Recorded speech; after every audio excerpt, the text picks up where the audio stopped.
Jesus Christ, you people suck. Wow. Wolverine on it. Back in the days when we played video games, it was hardcore for the nerdy and lazy. Now things have changed and all our video games are also for the casual and lady. But that's okay, you know the score. We told you a million times before. Playing consoles, not just games, is in the past. And every week you listen to the best damn internet radio crew. It's the N4G podcast. It's the N4G podcast. All right, it's time.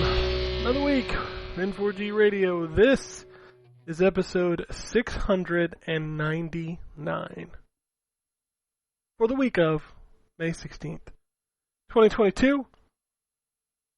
And on the show this week, we have Drew calling in from Bosnia. Yep. We got Anthony. Yep. We got the Wombat. Hello.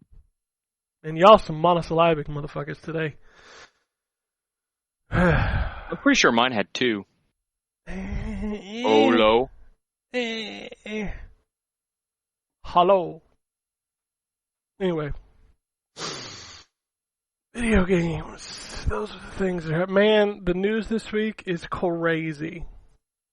I can't even fathom how that's going to go. But anyway, we're going to talk about video games first. So I'm going to kick off. I'm going to go over to Drew and say, what's up? Awesome. Honestly, I don't know what to really talk about because I finished Control. I finished the DLCs for Control. I'm still playing Rogue Legacy 2. I really need to write that review. It's already about a month late. The game ain't even been out a month. Okay, well, it's close.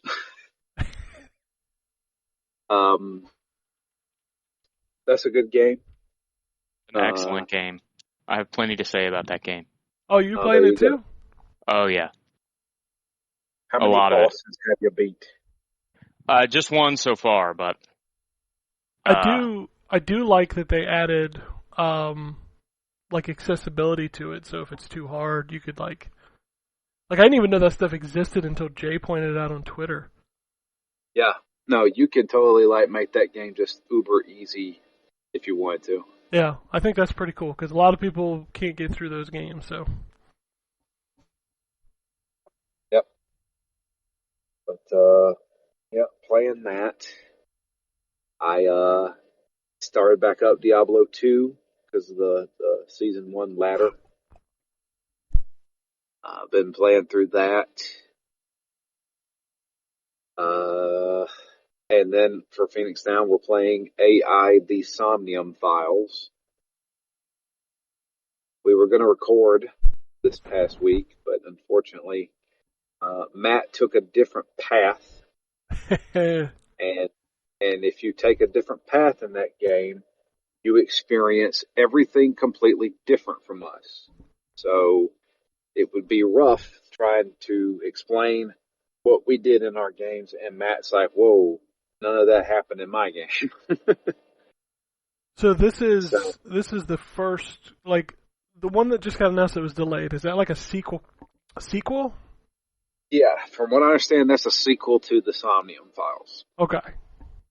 I guess, or it may be takes place in the same universe. I don't even know if the same characters are in that game.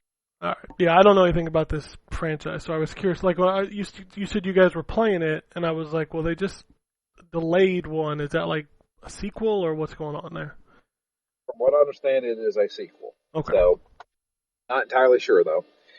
But yeah, Somnium Files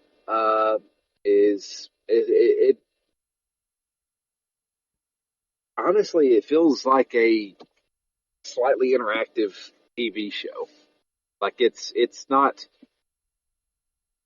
your standard visual novel kind of thing, because in Danganronpa or even in 999, the Nonary games, series, you're doing a lot more. There is some of that in Somnium Files, but it is more of just like you're watching a story play out and you're making choices. So I guess you could probably get it closer to like a Telltale series kind of game.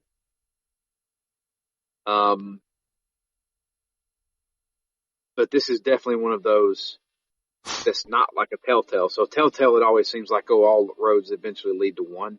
This one is, if you make one choice different from another player, you are going to have a completely different story. So, and you have to get basically all the endings to get the real ending of the game. There's some crazy twists and turns in that too. Like, it's pretty gruesome at times, the way people die. But, yeah, play it through that. Honestly, that's about it.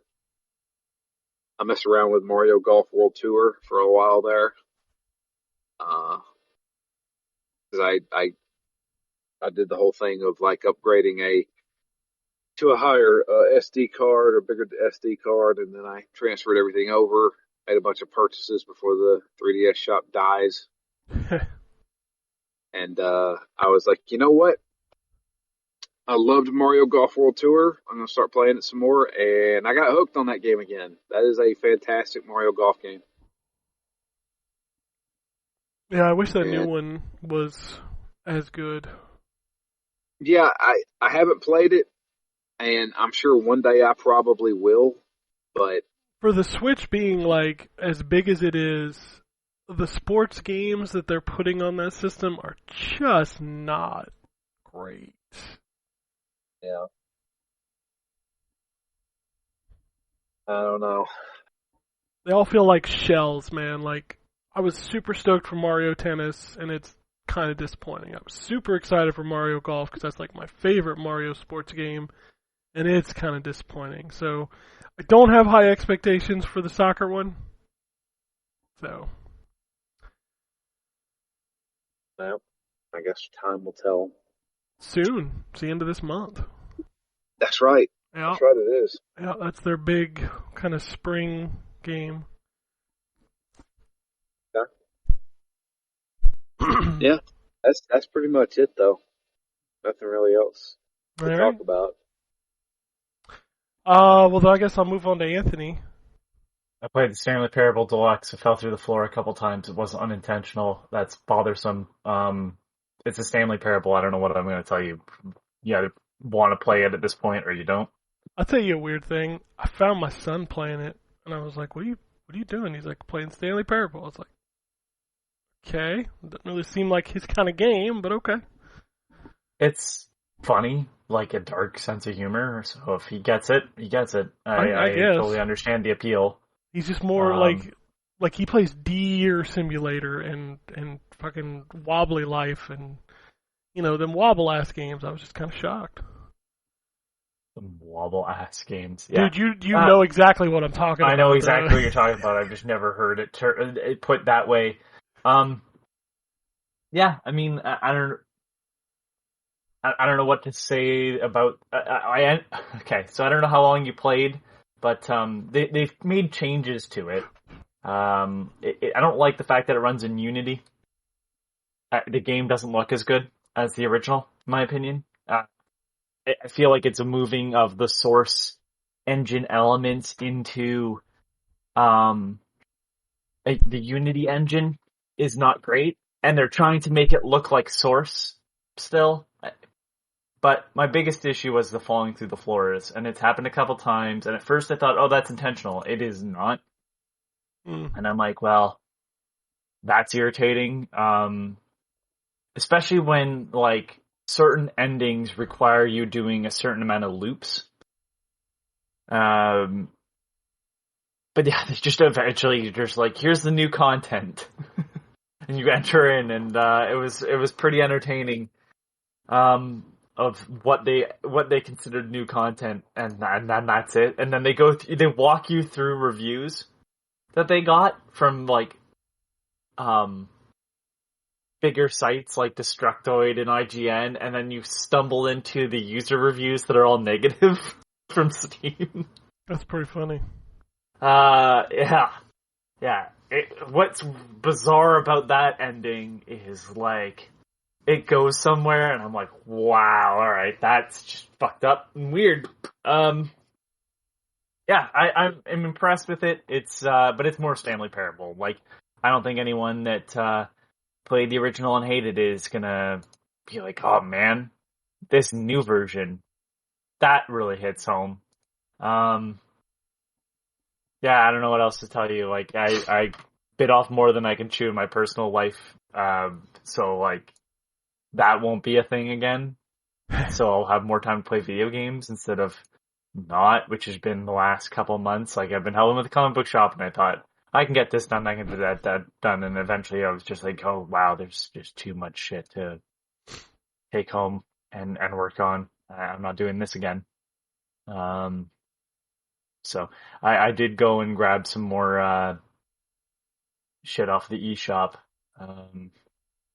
before it's no longer able to use a credit card, because that happens at the end of May, and then August is when you can stop when they stop adding funds using prepaid cards.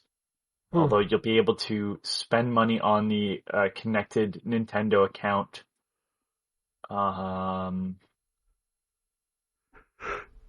In March. So, like, if you have a connected account, like your Switch account is attached to your 3DS account, you're good to add money, like, via online to now, it.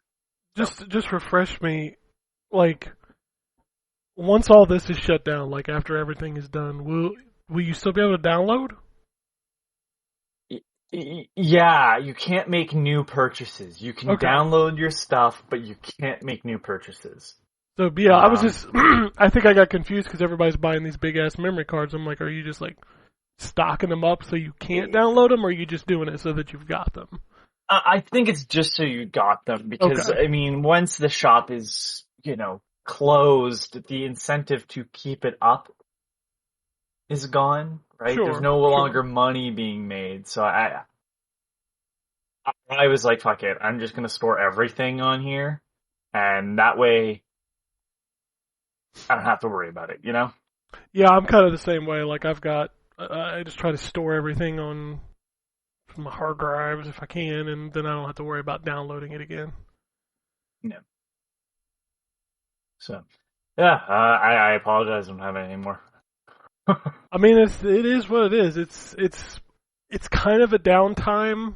But let's be fair, 2022 has had a lot of downtime, and I'm wondering if there's going to be more. We'll talk about that later. Well, I'm just gonna straight up say it. Like, I'm dealing with, in my personal life, with the comic shop, helping out and everything.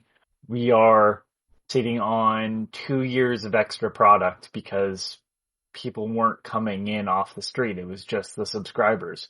So, imagine, to put it in other terms, like, imagine you had to go somewhere to get your Game Pass games, and the only people that were picking up their Game Pass games were the people that wanted, like, there was no external sales. Game Pass was the only people that were playing these games. All the other people weren't picking them up. So they just filled up the store. That's what I'm dealing with comic book wise. Like, all the people that, like, ask, like, put me down for Spider-Man, like, they came in, grabbed their Spider-Man comics. But all the other people that would normally walk in and pick up a Spider-Man comic haven't. So, like, it's a small store, and it's just boxes and boxes of boxes of comics. And every week, comics come out. So, 2 years, every week, 100 plus comics. Fucking nightmare. That's a lot of nuts. Yeah. So, like, I was trying to figure that out, and at some point you just go, I'm not the person to the solution to this. You should be getting paid for what you're doing. So, sorry? You should be getting paid for what you're doing. I get compensated in other ways, where I don't have to buy, sometimes like $200+ worth of comics. So, well, that's something, I suppose.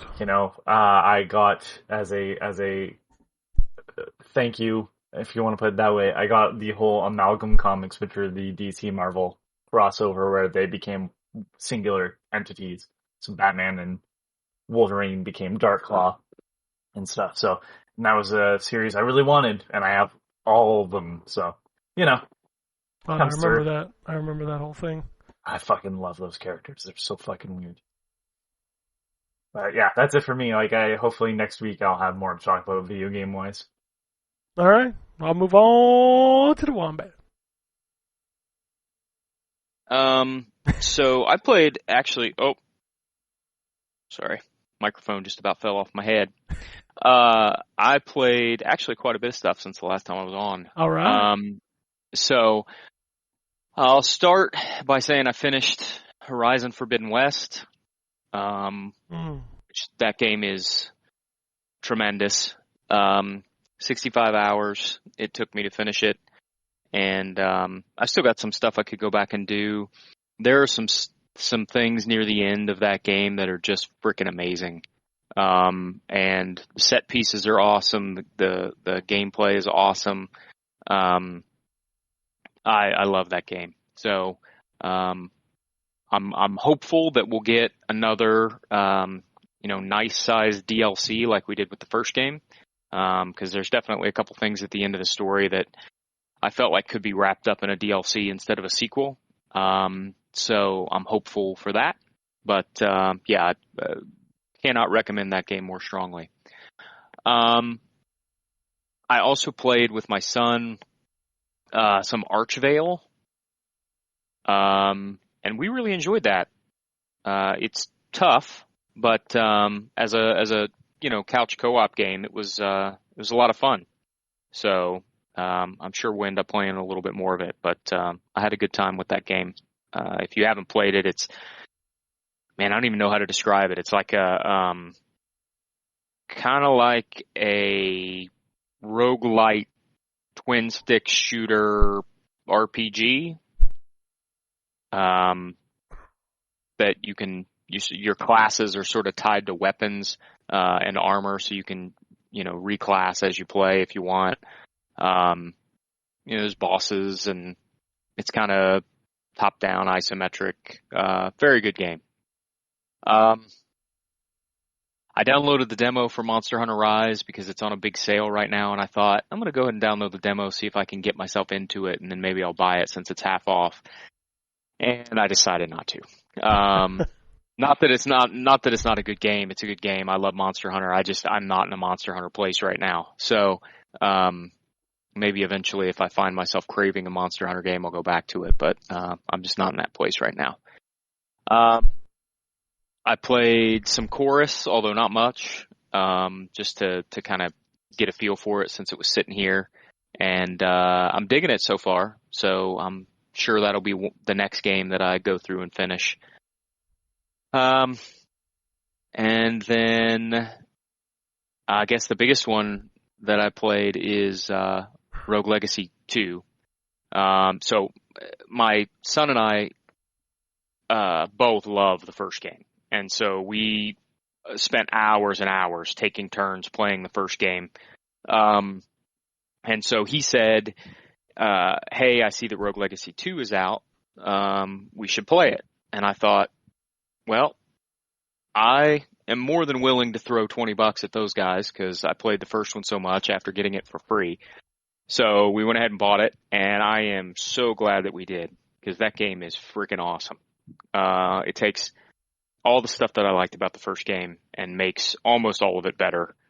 I love the new classes, specifically the Boxer. That's just such a cool class. I also like the Duelist as a class. That's probably my favorite. Although the Boxer made the first boss that we beat so much easier because he sort of stays in the air as long as you're hitting something. And so I was able to kind of jump right to the top of the boss and just start punching and kind of hang out in the air there while he was doing attacks, and most of them missed me. So, but yeah, I mean, that game, the art style is awesome. New characters are great. I love everything about it. That game will get a lot of playtime between my son and myself. So, and then I played some MLB The Show 22. I started feeling this with last year's game, and I just feel like it's even more pronounced now. I don't like what they've done with the series, specifically in Road to Show, or Road to the Show. I don't like. Well, number one, let me start by saying I don't like the Elder Scrolls. You advance in stats when you do things in the game method compared to the old method where you would earn points for doing good things and you could spend them on whatever stats you want. I feel like it's too hard now. That works great in an RPG, and I love that system in the Elder Scrolls series, but I just don't feel like it works well in a sports game. It's too hard to improve in areas where your player is already weak. So I'm just not really a fan of that. I'm not a fan of the fact that they took away the showtime hitting. So in 2020, one of the things you could do if you had it unlocked and had it active is you could do once per game, you could slow down time when the ball was coming in and use that to help you hit more. And so you had to be strategic about when you used it in the game because, there might be an experience later in the game where you needed to use it more. Then they had it on fielding too. And I just thought it was a pretty cool little touch where you could kind of slow down the action and concentrate a little bit harder in a high pressure situation. They've gotten rid of that. They've gotten rid of, unless I'm just not finding the setting anywhere, they've gotten rid of the ability to guess pitches before they come in, which I loved because that's baseball, right? I mean, every player at the plate is sitting on a specific pitch, and you used to be able to guess what pitch was coming in and where it was going to go. And if you guessed correctly, it would increase your ability to hit the ball, which is great because I can't find it. Where's that setting? I found the setting. I found the thing where you can see what pitches the pitcher throws, but I can't find the ability to guess the pitch. I think it has something to do with pulling the right trigger. Like you pull the right trigger. When you pull the right trigger, you can see what pitches they have, but I don't see any option to guess what pitch, or any visual indication that you've guessed the pitch or any of that. Yeah, like you can pull the trigger and see what pitches the pitcher has, and they've got buttons on them, but the buttons just tell you what they're, because when you set pitches, your best pitches are on A and then X and then down the list. So I can't find the option to actually set it up to guess what zone the pitch is going to be in and give me an indicator that I guessed it correctly. All right, I got it right here. How to guess the pitch in MLB The Show 22. While the pitcher is winding up for the next throw, push R2 or right trigger to bring up a list of potential pitches they could throw and select from a list. Once you select the pitch, you'll also want to consider which of the 6 different zones. Doing so will provide you more additional feedback on your controller. Yeah, it doesn't. But okay, I'll give that a try. That's what I assumed it was when I first picked it up, but it doesn't actually give me any additional feedback on my controller or give me any indication whether I've guessed correctly. So either way, it's worse than it used to be, at least from my perspective. So, yeah, I'm just not a fan of it as much as I was 2020. So anyhow, I'm not I played so much 2020, and loved that game so much that I'm just not a fan of the changes they've made. Disappointed, I guess, is the best way to put it.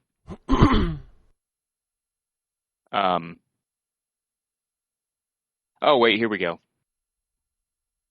You can anchor your pitch plate coverage indicator. I have found. Here we go. Masquerade Radio. Anyway, sorry.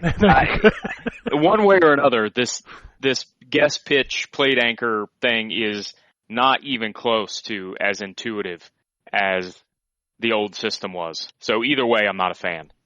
Fair enough. But anyway, I'll shut up talking about MLB The Show 22. No, you're now. fine. You're fine. No, It was better before. Goddammit, and I'm gonna stick by it. Do you know what it is? Okay, let's do a little fanboy war here. It was better before it went to Xbox. It was better before they tried to put it on a whole bunch of different systems. It was better when it was just a Sony property. That's right. When it was just on PlayStation, it was a better game. When it was just for the ponies, it was better. And what's funny is I think the load times were faster playing the 2020 PS4 game on my PlayStation 5 than they are on 2022. Well, yeah, I mean, obviously, because they had to make it for that stupid Xbox that doesn't have super fast HDD. Well, and that's what I'm playing it on is the Xbox, so maybe my PlayStation 5 is just faster than my Xbox. I mean, obviously. Obviously. It's a Sony game, so they purposely slowed it down on the Xbox. Yeah, it slowed it down by like 10 seconds. Like, oh, we gotta make it look worse. Yep. That's 100% what happened. Because those fuckers are playing it for free anyway. And anyway, here's what I'm going to say, and Drew, I appreciate you trying to assist me. But here's what I'm going to say. If somebody like me, who's been playing the MLB series since 1995, had to do a podcast, stumble around, and dig into a menu to figure out how to guess pitches, it's messed up. And they need to go back to what they used to do. They got too big for their britches. That's 100% what they did. But anyway, that's it. That's all I played. All right. Oh, goodness. I guess I'll wrap this up with a few things.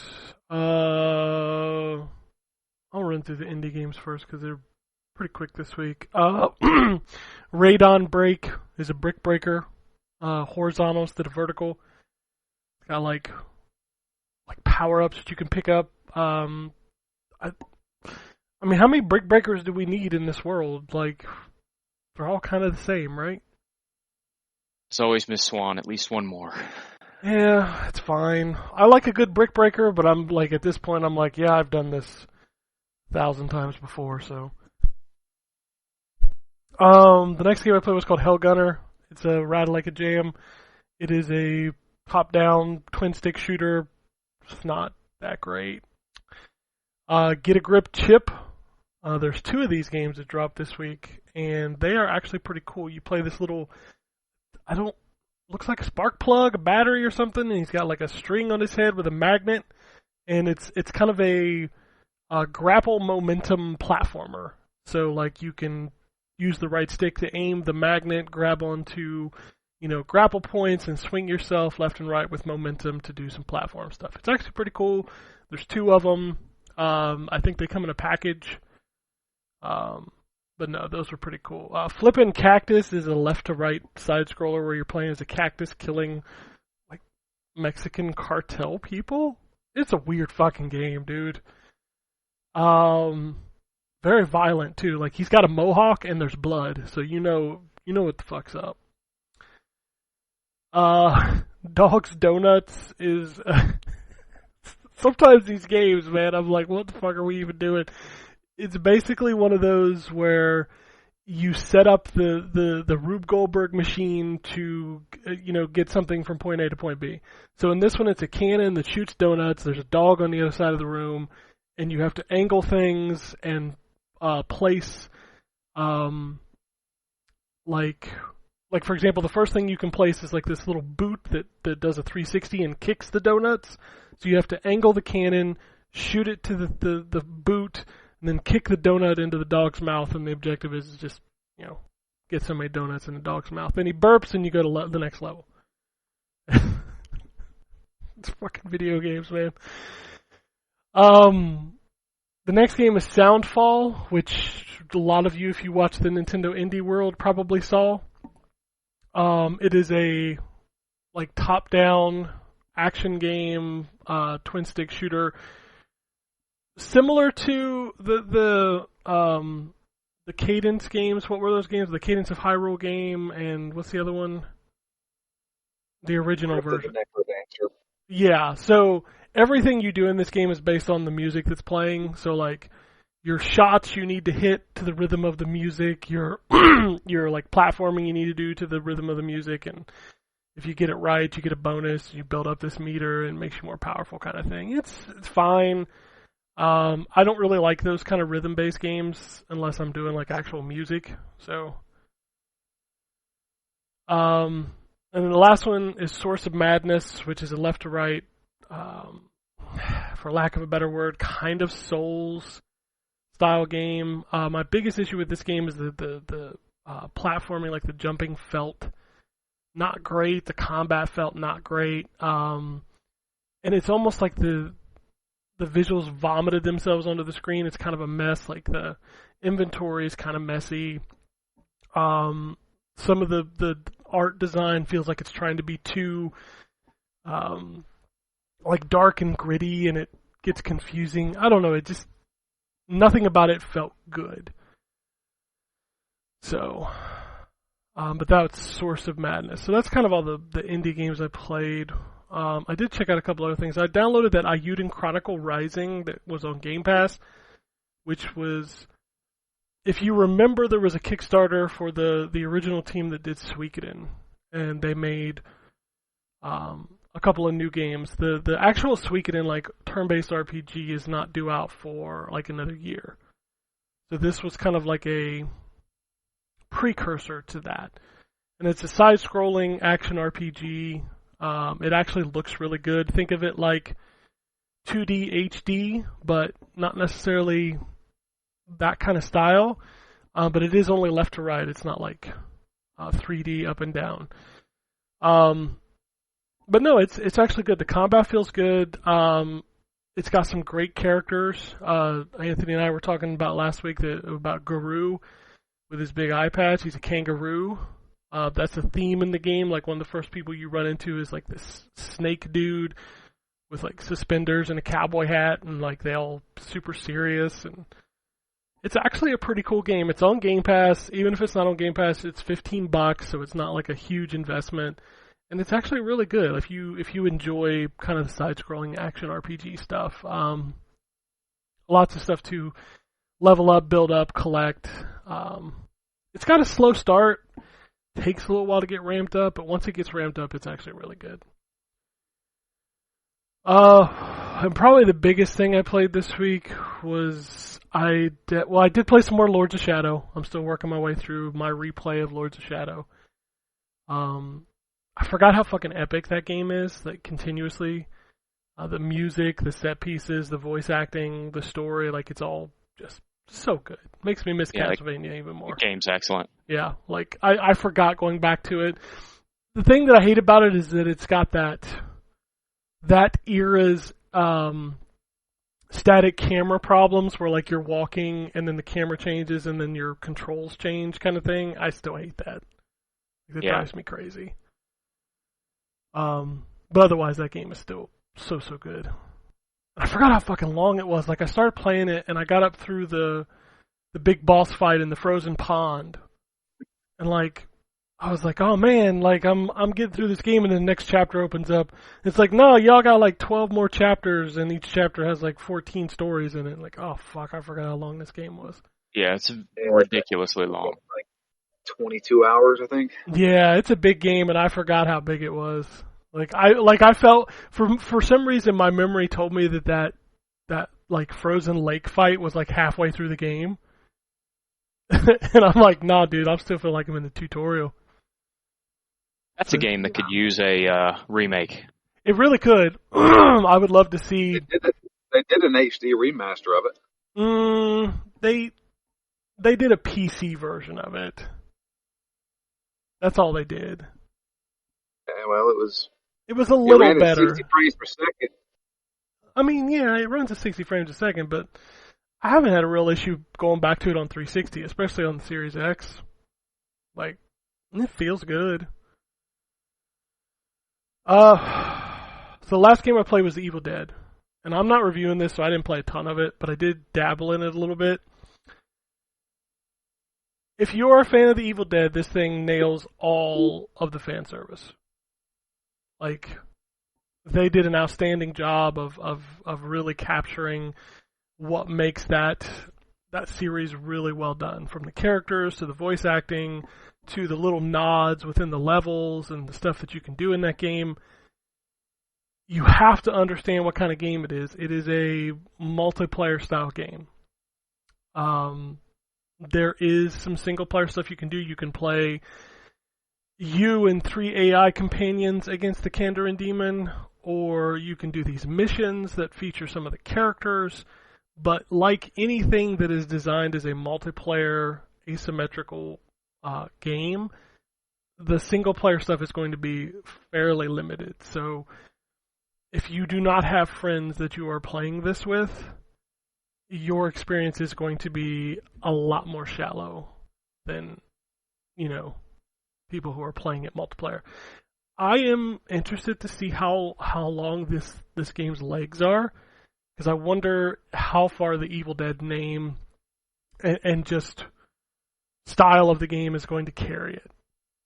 So that'll be interesting to note. I think it has crossplay, so that's a good thing. I think you can kind of turn that on from the menus. I think I saw that. I have zero interest in playing this with randos, and I only know a couple people who own it, and I don't know if it's really something that I would play a ton of, but I think it's really well done. I think the people behind it really appreciate the license, they respect it, and they did a really good job with it. But I don't know. If you're into Evil Dead, I think it's worth checking out. I think it's only $40, but just know that it is not a single-player focused game. So, and that's it. I mean, unless you want me to talk about Overwatch. I know y'all love it when I talk about Overwatch. No, but can I just say real quick? Yeah, go ahead. So, Drew, I found out why it wasn't working for me. So, by default, apparently, guest pitch is turned off. You can't turn it on in the game menu. You can only turn it on in the clubhouse under gameplay settings, and then you have to go to advanced batting settings. And that's where the guest pitch section is, where you can actually turn it on, which is why it was only showing what pitches they threw and not letting me guess, because it was turned off. Gotcha. That sounds like a giant fucking mess. It's just unexpected for sure. But I will say that while I still think it shouldn't have been buried so far, that is a me problem, because I didn't know to look for it in that menu. I mean, fair, but still at the Now same it's on. time, it's like, it shouldn't be that hard. Well, I'm not going to disagree with you there, but I don't understand why I can't turn it on and off from an actual game, why it has to be from the clubhouse, but either way. Yeah, that's weird. Alright. I am playing 2 other games I can't talk about. I think I can mention them. I'm playing a game called Dolmen, Dolmen. I'm playing that. I'm also checking out Cow the Kangaroo. So maybe I'll talk about that soon. Anyway, let's talk about what's coming out this week. There are a few video games out this week. Again, you have to understand it is light. I also played a bunch of retro stuff. I try to make it a point every week to go back and play some old stuff. This week was a weird one, so I was introducing my son to a bunch of stuff that I remembered from when I was a kid. So I actually let him play the first game I ever played, which was Sequest on the Atari 2600. And just seeing his response of, like, there's only one button, like, it just, because he was trying to play it, I was like, dude, there's only one button. And he's like, what's the button do? I was like, well, what do you think it does? It shoots. And then we kind of went through some other stuff, like he played some Pilot Wing 64, some Cruisin' USA. Oh, what else did we dig through? I let him play Bart versus the Space Mutants. And those are some good games. Yeah, like we were just going through some stuff, and then I was like, well, I'm going to jump over and play myself just some... I played Ultra Vortex, because I've been watching some fighting game videos on YouTube about some old fighting games that are kind of bad, and obviously I played Kasumi Ninja recently, so I was like, let's go back and check out Ultra Vortex. Holy shit, that game is... Wow, it's bad. Like, it's so bad.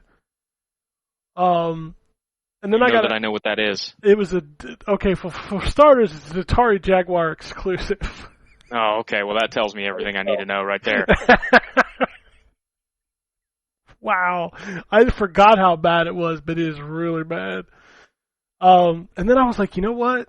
I feel like maybe it's time, once I finish Castlevania Lords of Shadow, let's go back and play Soul Reaver. And let me ask you this question, because maybe you know Wombat, because I know you're the same as me, you use RetroArch. Ew. So the Dreamcast thing keeps telling me there's no VMU. And I thought everything had a virtual card. Yeah, I haven't run into that issue on any of the Dreamcast stuff I've played. So I'm not sure. Soul Reaver keeps telling me that there's no VMU, so I will not be able to save. I'm like, well, I am not starting this game. Yeah, that's weird. That's weird. I haven't seen that error pop up. Yeah, so I'm going to have to dig into that. I may have to go play like the PlayStation version or something, but because everything else works fine. You chose the right one off the bat, because the Dreamcast version is much better. Yeah. But if I can't save, save, you can't save. There's right. no point in starting that game. Oh, and I also showed him MK or Mario Kart Double Dash. Oh, nice. And I forgot. Like he was like, "Why are there two people in the cart?" I was like, "Well, son, Nintendo got a little crazy back in the game. They got a little crazy." But yeah, we played like 2 circuits of Mario. Man, I love going back to old games. They're so good. They're so good. Should play F-Zero GX.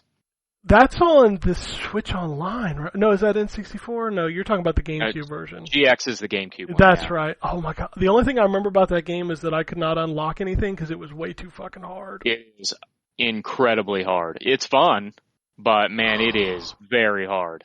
Yeah. So I think I've played that a couple times. That and Wave Race on the GameCube. Oof.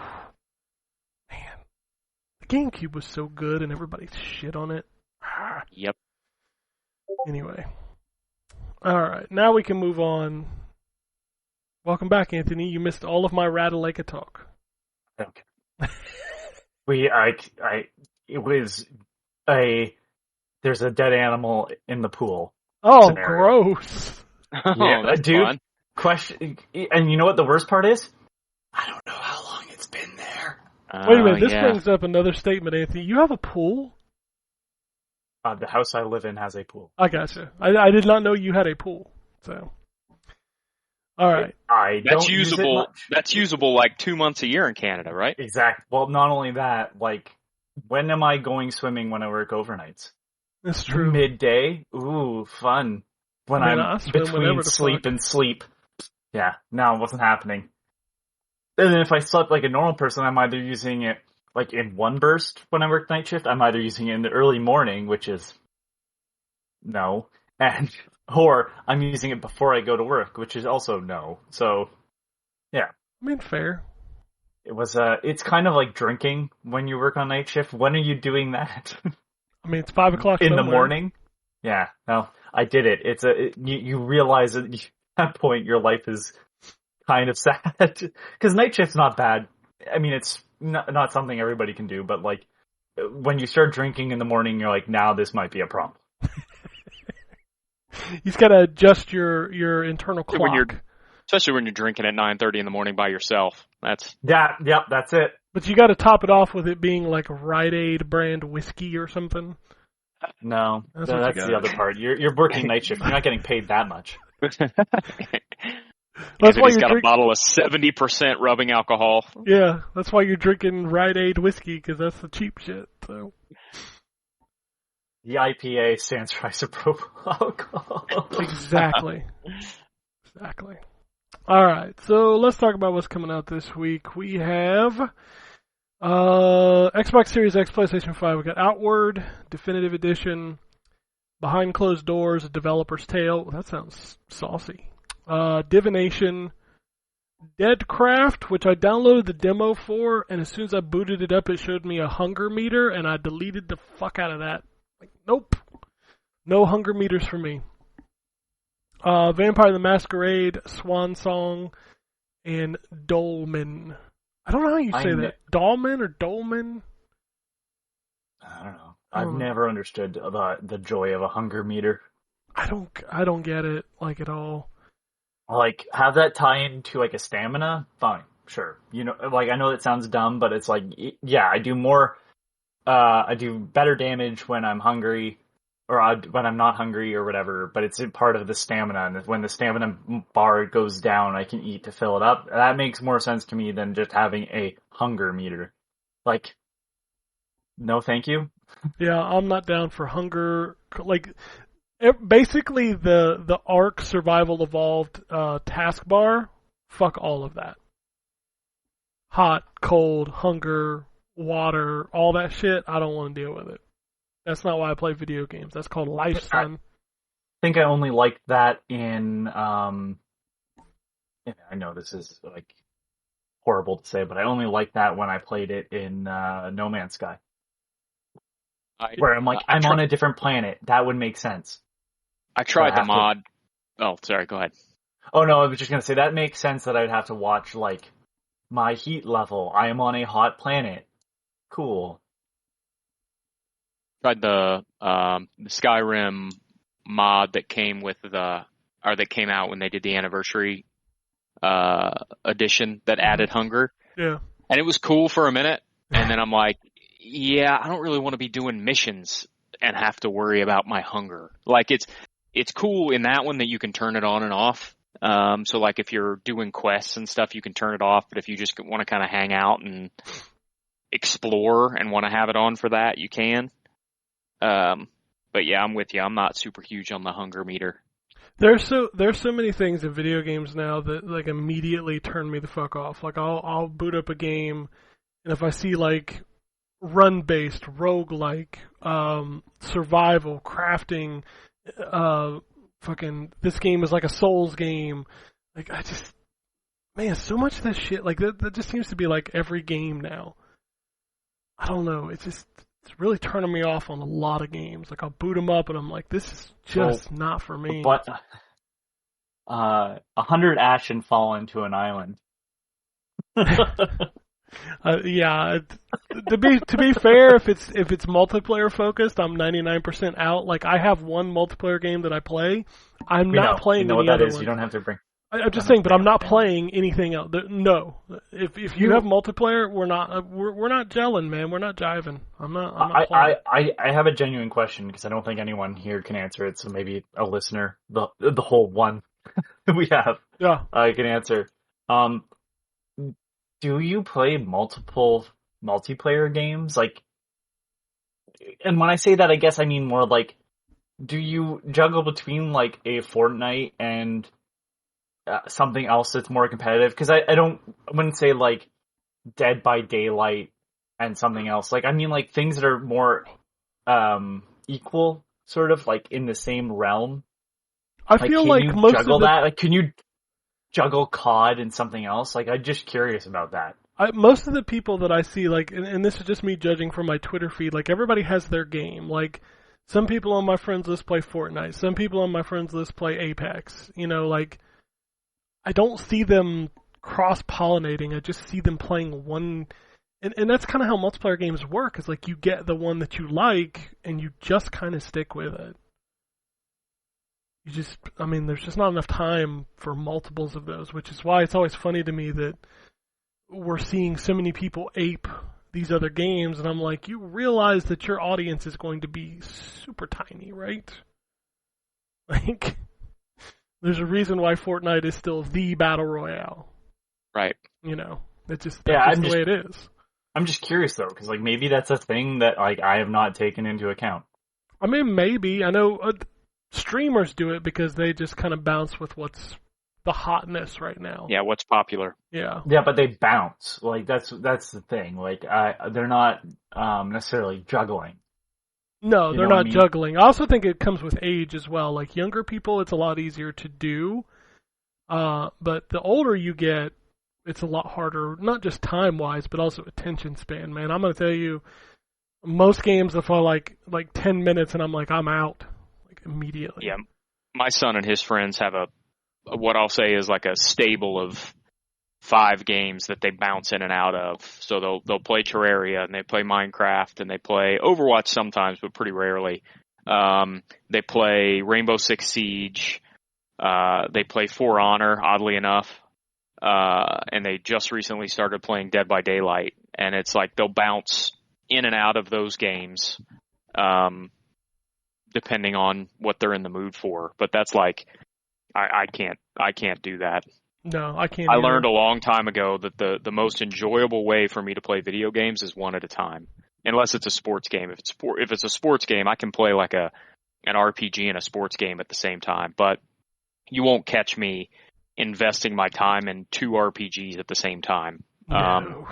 unless one of them's like, Dragon Warrior 3 on the NES and Horizon. Like those are different enough that I can juggle that, but you won't catch me playing 2, current gen RPGs at the same time. My brain just doesn't work well with that. Nope. All right. PlayStation 5 stuff that's not on Xbox, and this was a controversy. Fury. You remember that game? I know Drew remembers that game. That was one of our Let's Play videos we did. Holy crap. Yeah.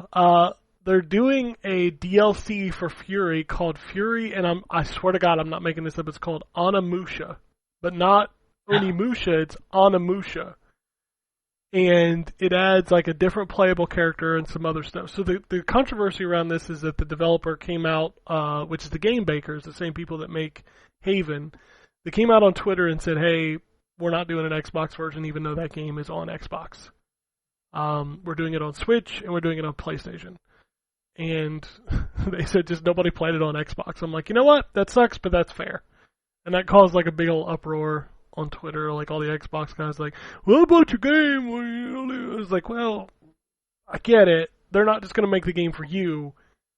So, but that's coming to PlayStation, Switch this week. Also, Divination, Matchpoint Tennis Championships, Relayer, and then of course all the stuff we've already talked about. So, kind of a light week. I'm interested to know, we are reviewing that Vampire the Masquerade Swan Song. It's not me, somebody else has it, so I'm kind of curious how that turns out, because Vampire the Masquerade is the new Warhammer. Just throwing that out there. Like 4,000 of those games. So. Yeah, well, I mean, it's the only one that seems to do any numbers. I suppose so. Werewolf the Apocalypse. Oh God! It's the same universe. tabletop. Universe. Yeah. right. Worlds of Darkness, everybody. PlayStation 4, Xbox One, a lot of the same stuff, but we're also getting Eternal Threads. They Always Run, Cotton Fantasy, which is the side-scrolling shooters, the Cottons. Xbox is getting Umurangi Generation Special Edition, and again, all of the other same stuff. Let's pop over to the Switch. What do we got coming out for the Switch this week? Again, it's light. We've got a lot of the same stuff. We also have Snow Bros Special Edition. Hold on, let me make sure that's it, because that seems like a light Switch week. I just want North America. Just give me North America. There we go. No, that's it. I'll tell you what, the Switch, I think this site that I'm going to is missing a lot of the Switch releases. Tell you what. What's that? And man, I'm gonna tell you what. I'm gonna tell you what, you son of a bitch. God damn it. I think this site has removed a lot of the Switch games every week, which makes me sad, because then we wouldn't have talked about the Seven Pirates game. Oh, fucking Jesus Christ. You never responded to the GIF I sent you of the... Dude, I don't need this shit in my life. Like, and neither does anybody else. Like, oh man, this is for an audience. This is for the audience that doesn't use deodorant. The fact that I sent you guys that Twitter exchange of the guy describing how the game works, the fact that he made it so serious. Is this the game that, because I got an East Asia Soft email. Yeah, that's the company. For booby training RPG 7 Pirates That's H. the one. That's the one. What the hell, man? Dude, you actually massage the boobs to make them bigger? Hell. That increases stats. Yeah. Come on, man. Yeah. Why? Hold on. I have to... Alright. What you got? I've never gotten a more embarrassing email in my entire life than that one, by the way. I just want to say. Yep. Yep. You are a group of anime monster girl pirates looking for 7 magical orbs which will lead you to the biggest pirate treasure. You sail around, explore dungeons, fight turn-based combat, and increase your party's stats by massaging their breasts and increasing their size, etc. That's no exaggeration. You literally just massage their breasts to adjust their size, height, perkiness, firmness, toughness, and all that to increase various stats, but also dealing and side questing for a group called the Boobykin. Those are real tweets, everybody. Yeah. So We are all I coordinated with the team who made Big Willie's Unleashed to try to get fake Frisch's Big Boy bobbleheads for us to give away on the show for one of the worst games that's ever been made. And this 7 Pirates email is still the most embarrassing email I've ever gotten to that email address. Mm-hmm. Mm-hmm. Oh boy. Nintendo seal of quality. fucking... What do you think you're getting from... seriously, I want to know what the fuck somebody gets from that. I don't know, Anthony. I don't 100% don't want to know. I don't want to they know get what from they're that. getting from that. No. At Complacent Robot, other than a boner, what the fuck are you getting from that game? But I don't think they're going to be able to answer you with that condition. Yeah, that's probably the That's what... Try porn, is what I'm saying. that doesn't do that Shit. for them. They like making them grow. I don't know. Oh, some of the videos you're referring to online are a little some weird stuff out there. Be careful what you click. All right, let's do some news. Whew, I got a laundry list. An email from East Asia stuff. I don't. They can email me. I don't give a fuck. I'm gonna ignore most of their emails because they're way too horny. I got a bunch of bullet points here. Some quick headlines, some long headlines. We're gonna save the big one for a final discussion. But let's kick it off with the Nintendo Switch has now outsold the PS4 lifetime sales. So I think it still has Surprising. the Not surprising at Wii. all. Well, it still has the Wii, the PS2, and the 360 to pass to be the best-selling of all-time console. Yeah, it's the current gen Nintendo console still, unlike the PS4 and unlike the rest of those. So it's still got some legs, I think. Oh, absolutely, it's got legs. I think that thing probably has another 2 years of solid sales, at least. Probably. So, yeah. Wow, it's crazy that there's only 3 above it right now. The PS2, I feel like, is almost insurmountable at this point, but if anything could do it, it might be the Switch. Yeah, the PS2 benefited from the fact that it was also a lot of people's first DVD player, Yeah. right? So a lot of cheaper people than DVD players. Yeah, a lot of people justified buying it because it was also a DVD player. So you ended up with a lot of people who bought it without the intention of it being primarily a gaming machine. So Yeah.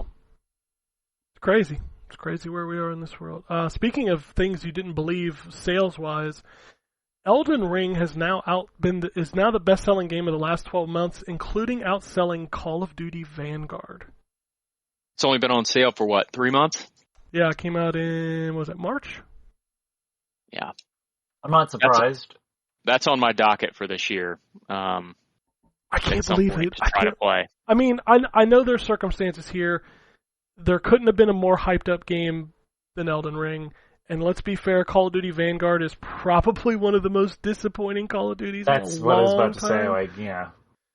So it was like the perfect storm for Call of Duty to finally be outsold, but it's still impressive, to say the least. Because Elden Ring has now sold like more than all From's previous games combined. So it's not like From had a history of being like a, super seller, but this was their game. So, Remedy did a kind of Q&A this week. Alan Wake Remastered is coming to Switch, I believe, this fall. They've also announced that there's an Alan Wake TV show coming to AMC. They also said that they didn't make money off of the remaster. Oh, the new one? Yeah. That's why they that's put what it on happens. Switch. So.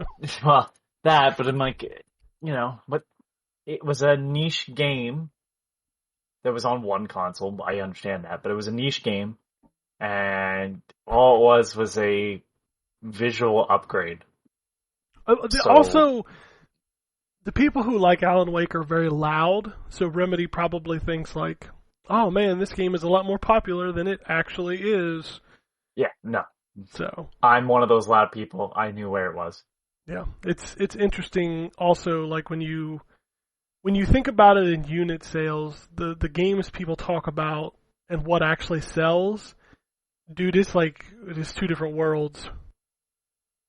But it's not two worlds. I was going to say, would you say it's two worlds? Nobody bought that except you. Or would you say it's perhaps two worlds too? Electric Boogaloo? No, definitely Four worlds? 4 worlds? Two worlds? That sounds like an East Asia soft game, to be fair. Rumor mill time. Even more sounds like a East Asia soft game, considering the problem you were trying to solve in the first game was called the taint. Oh, that's right. I forgot about. I'm not going to finish that sentence. You forgot about the taint. Motherfuckers act like they forgot about taint. What taint? The taint with the power. What power? The power of voodoo. Voodoo, you do what? Remind me of the taint. Sorry, every time I think of that song from Labyrinth. Do you remember that? I do. Oh my god. The things that are forever etched in my brain. Rumor mill. Another Microsoft franchise is getting the Master Chief treatment. Will be unplayable for 7 years? Not only that, but you've got like a 50-50 shot of guessing which franchise it is, because it's not like Microsoft has a plethora of multi-entry franchises. I'm going to tell you what, I guess say it's Gears of War. Congratulations, you are winner. So, they only have one other franchise that has multiple entries. A winner is you. A winner is you. I think it's funny because, like, if you go back and play those Gears games, they're actually 1X enhanced. They all run at 60 frames a second. Like, why is this even a thing? Because the remake that they did for 1 didn't sell, I guess. I don't know. Well enough or whatever, so they're just going to put it out as a bundle. Fuck if I know, man. Yeah. All right. Here's a weird one. It's going to take a while for me to get used to. FIFA is no longer called FIFA. It's now called EA Sports FC. You know what the best part is? Everybody's just going to call it FIFA still. That's hilarious. Yep. But true. Yeah. And true. no money goes to FIFA. Like, it's a win-win-win-win. Yeah. I don't blame EA because I think FIFA wanted like $1 billion just for the name. And I know everybody... it doesn't stand up to what it used to because I don't really do a lot outside of like licensed stuff. But EA is no longer the evil company that they once were. You can only be that so many times, especially when Ubisoft exists. Yep. So, it's just funny that this company that's been claimed to be one of the most evil organizations in the world has parted ways with one of the actual evil corporations of the world. We can stay on... FIFA's a terrible thing. Yeah, we can stay on the EA news. I got a couple other news stories from EA. First up, Dead Space remake has been confirmed for January 2023. That's the release date. I don't believe it because fuck release dates. They're not real. They plan to show gameplay demos in October. So, my next EA story, the Jedi Fallen Order sequel has a name. Does anybody want to guess if you don't know what it is? I know what it is, so I will not guess. Okay. Is it Rising something? Nope. So is it Fallen Order 2? Nope. Alright, well then I was wrong with both of them. It's called Jedi Survivor. I hate that name, it's terrible. That's exactly what the person who leaked it said. It was a terrible name. He made people guess it like for 2 weeks before somebody finally got it right. Yep. I am looking forward to that game, though. Oh, absolutely. I love the first one. And also looking forward to my personal theories around that game and some upcoming Star Wars universe stuff. Maybe a TV show coming up in about 2 weeks? Yes. Yep.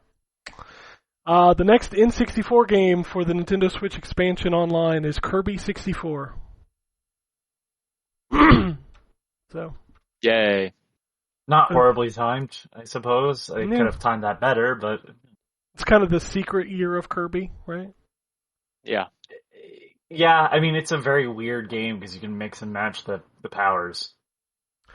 Otherwise, it's still just a Kirby game, so again, not gonna be like winning people over, but it's a neat one. Here was an interesting story that was, I think it was last week, but I don't think we covered it, was somehow Duke Nukem Forever, the original 2001 build, made its way into the wild.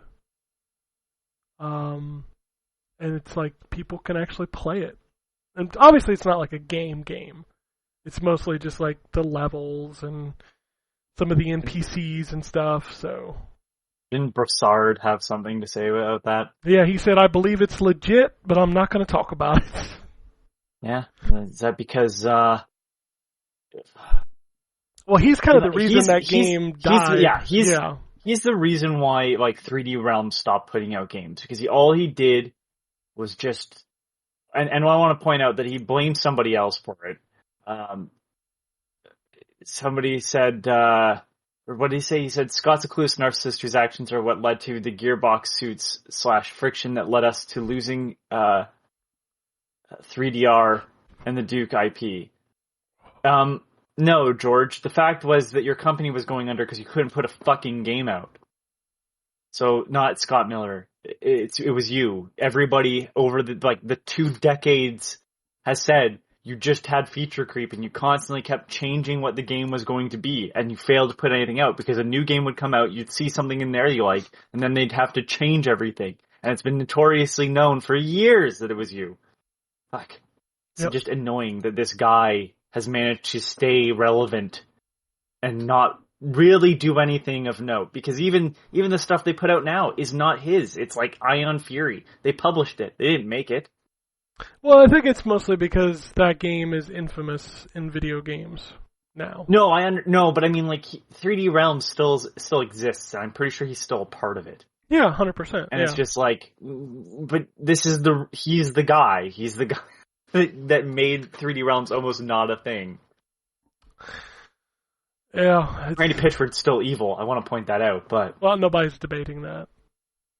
Also, Duke Nukem Forever is now 10 years old? Like the actual release of Duke Nukem Forever? Yeah, so 30 years of Duke Nukem Forever, everybody. Yeah, there's only been... Or whatever it is. There hasn't been another Duke Nukem game in 30 years. The only time he's shown up was in Bulletstorm. That was... What about those PlayStation games? You remember those? No, I mean, like, he showed up after Duke Nukem Forever in Bulletstorm. I think that's the only game he's shown up in. Him personally. You're talking, what? Land of the Babes and Time to Kill or something. 0 Hour? No. It was Land of the Babes, Time to Kill. And then 0 Hour, which was the N64 third-person one. Maybe you're right on that one. Because there was two third-person ones. Both of them were on PlayStation. No, well, there was two that came out around the same time, and one was N64 and one was PlayStation. Then PlayStation got a sequel. Manhattan Project was one. Land of the Babes. 0 Hour, you're right, is N64. Time to Kill was PlayStation. Right, and then Manhattan Project is the side-scroller. Yes. Land of the Babes and Time to Kill are both third-person Critical games. Mass was the DS title. Yes, there was also Duke Nukem Advanced. Yeah, that one was actually pretty decent, but that was, like, not really a Duke Nukem game. Yep. It's funny because Eat Lead, The Return of Mad Hazard, is in this list of Duke Nukem games. I'm like, come on, man. And it's not a Duke Nukem game. Was it supposed to be Duke Nukem originally then? I don't think so, because isn't that D3 that published?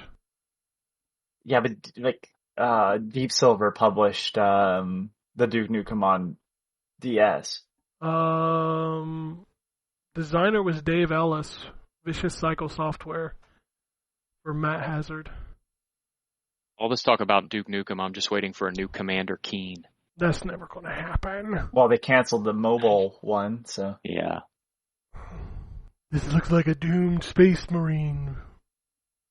Oh my god. What was it? What was the Tomb Raider line? Oh, Looks like you raided your last tomb. There's also, so check this out. I don't know if you remember this. So Duke Nukem, it was either Land of the Babes or Time to Kill. There's a phone you can walk up to, and when you pick up the phone, you hear like a woman moaning sexually, and Duke just goes, "Laura, is that you?" Oh my god. They were so edgy. They were so edgy, Those games are guys. definitely a product of their time. Oh, 100%. 100%. Ugh. We all just kind of cringe in hindsight, right? Oh, absolutely. I cringe from the most recent Duke Nukem. Like, there's some stuff in there that's just like, ugh. There was one joke in there where he walks up and it's like this. It was from the DLC. Like, finished it last year that I played the DLC for it, just to fucking wrap that shit up and never have to touch it again.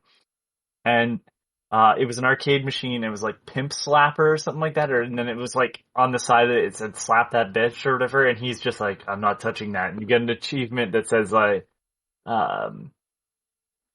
hedonist, not.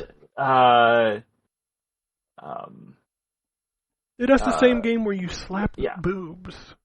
The cave. It's consensual as his, or well, unless it's an alien, then fuck them. But like, it was a line about like the achievement said something like he's not sexist. He's just a hedonist. There's a difference. Oh my god. I suppose if you stretch. I can't deal with this. Alright, let's move on. In case you missed it, and I wouldn't put it past you if you did, Nintendo had an Indie World this week. Did anybody watch it? No. Cool, you didn't miss anything. That's probably like one of the most disappointing. It's so funny because we'll get to this in a minute.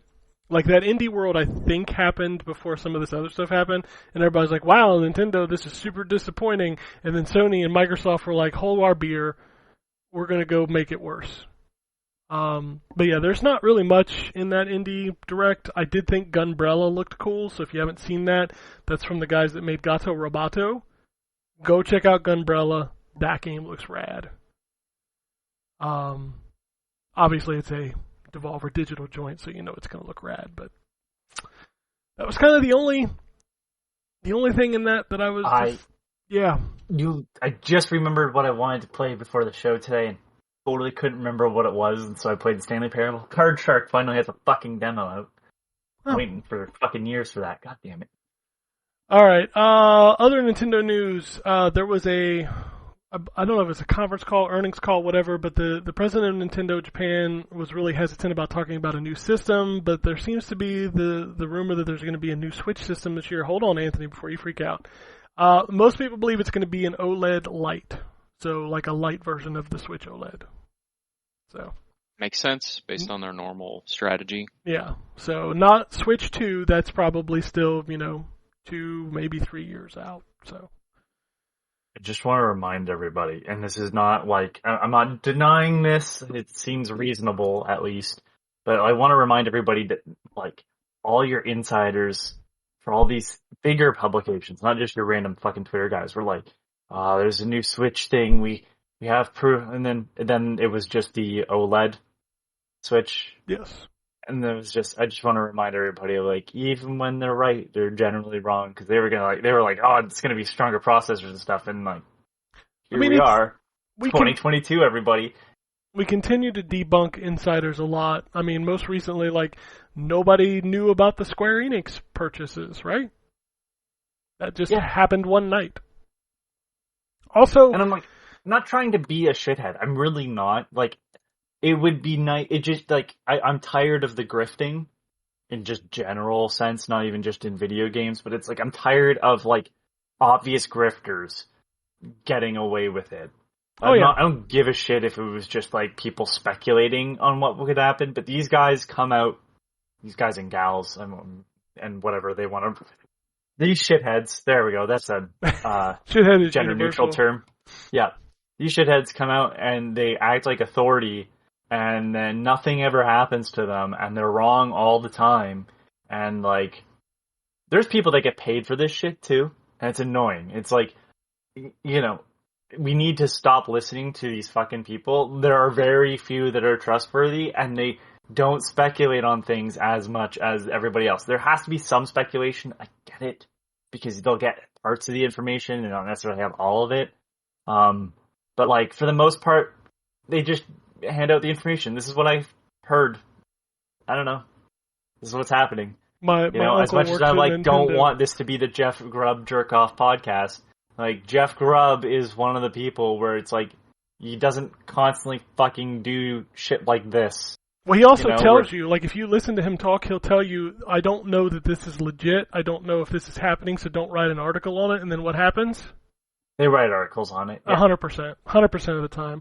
And as much as I hate him, Jason Schreier never puts out anything that isn't true. Yeah, no. He's kind of an asshole, but he's kind of an asshole. He's never wrong. He's at least earned it. Unlike people on this podcast, that's me. I'm that asshole that hasn't earned it. You gotta earn your asshole card. He's I don't even want to know what the asshole card looks like. It's an East Asia soft game. Come on, man. Yeah. I just, it's annoying. So when I'm hearing this, it's like, I mean, I can picture them putting out a Switch model. Not like anything super fancy. Because then it has a new model out for, the season. I get it, but like, Speaking of the Switch, did any of y'all buy Switch Sports? No. Man. I thought somebody would have picked it up. It's too much money. It's $40, right? Is it $40? Yeah, it's $40. Okay. I'd have bought it for 20, but yeah. Yeah, I might have bought it for 20. Also, I will never play the soccer because there's no way in hell I'm putting a Joy-Con on my thigh. Well, it's missing stuff too. Like, it doesn't the Ring Fit thing, so I already have the little thing to put the thing on your thigh. I'm terrified of taking my Joy-Cons off of my Switch. Because of the whole, like, every time I took them off, like, the snapping them back into place felt like it was breaking it. So, the cost of Switch Sports in Canada is $64.99. At Molson tax. Let's see, what does that work out to? US dollars? Yeah, it's $50. I'm still recovering from moose conservation tax. I'm still recovering from like some chest stuff that I had recently, and I think I just about choked to death with that Molson tax comment. Oh, good lord! All right. Yeah, so I'm not paying that for a game that doesn't have 100-pin bowling in it. Get fucked. All right. You're at Nintendo. We're gonna talk about some Square Enix stuff. We're gonna start with my favorite comment of the week. Can I just before we do that? Can I just say, dear at Jim Ryan? We'll get to Jim Ryan in a minute. We will. Okay, I wasn't sure it's in my news. Relax. We'll get to Jim Ryan in a minute. Take it back for a moment, and then I can put it out. So this week, we talked about it last week. I think you and I, Anthony, about Yuji Naka suing Square Enix. That trial is now over. Oh, God. So, no. Square Enix put out a statement this week saying, Balan Wonderworld is a wonderful game and we would recommend it. Which is also hilarious after them selling all their studios and basically throwing Tomb Raider and stuff like that under the bus.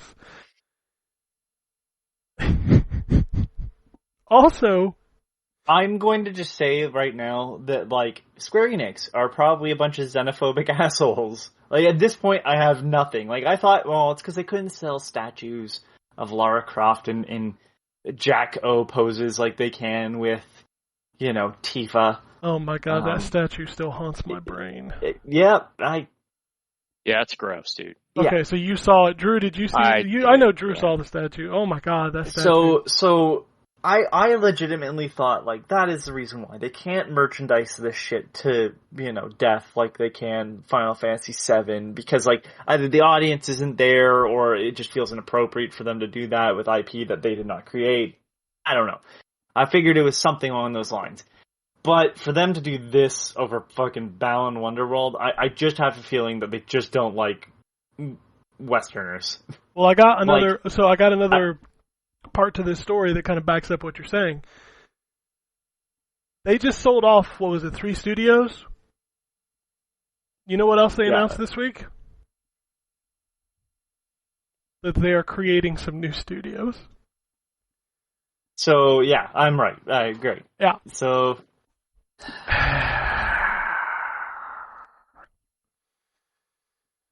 All right. This company makes Konami at least look somewhat valid in their step back, even though Konami's had their best year.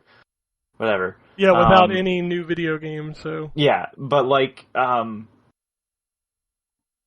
was at least hemorrhaging money. As much as, like, Kojima makes good games, like, he spends a lot of money. And yes, so, does. like, they were hemorrhaging money, and it's probably seemed like a good idea at the time. Did they do it like a bunch of assholes? Yeah. They did. Yep. But, like, I understood it to some extent. Fucking the NFT market just crashed, and these fuckers just sold off a bunch of studios to be like, we're gonna invest in NFTs. Nobody wants NFTs. Nobody. Not a single person. I've never heard anybody talk positively, except for people that have already bought one because they're an idiot. Like, nobody wants your stupid monkey pictures. Like, or whatever the fuck you have to offer. Oh, but we can do things that, like, you can get, like, a piece of armor and then sell to someone else. Yeah, we loved that in Diablo 3. Loved it. And it definitely hasn't been done at all before. I can't tell you how many things I didn't get in Team Fortress 2 that I could sell if I wanted to. Like, this already exists without NFTs. You don't need this shit, and it usually isn't great anyway, so just don't do it. Ah, fuck. I hate the NFT market. Is this somebody looking for the next big thing, and this ain't it? The only thing I want to hear from Square Enix is when the 2.5D remake of Dragon Warrior 3 is coming out, or Dragon Quest 3. That's it. That's all I want to know. You announced it. They don't care. You showed footage of it, and then it just disappeared. Live alive, you fucking whores.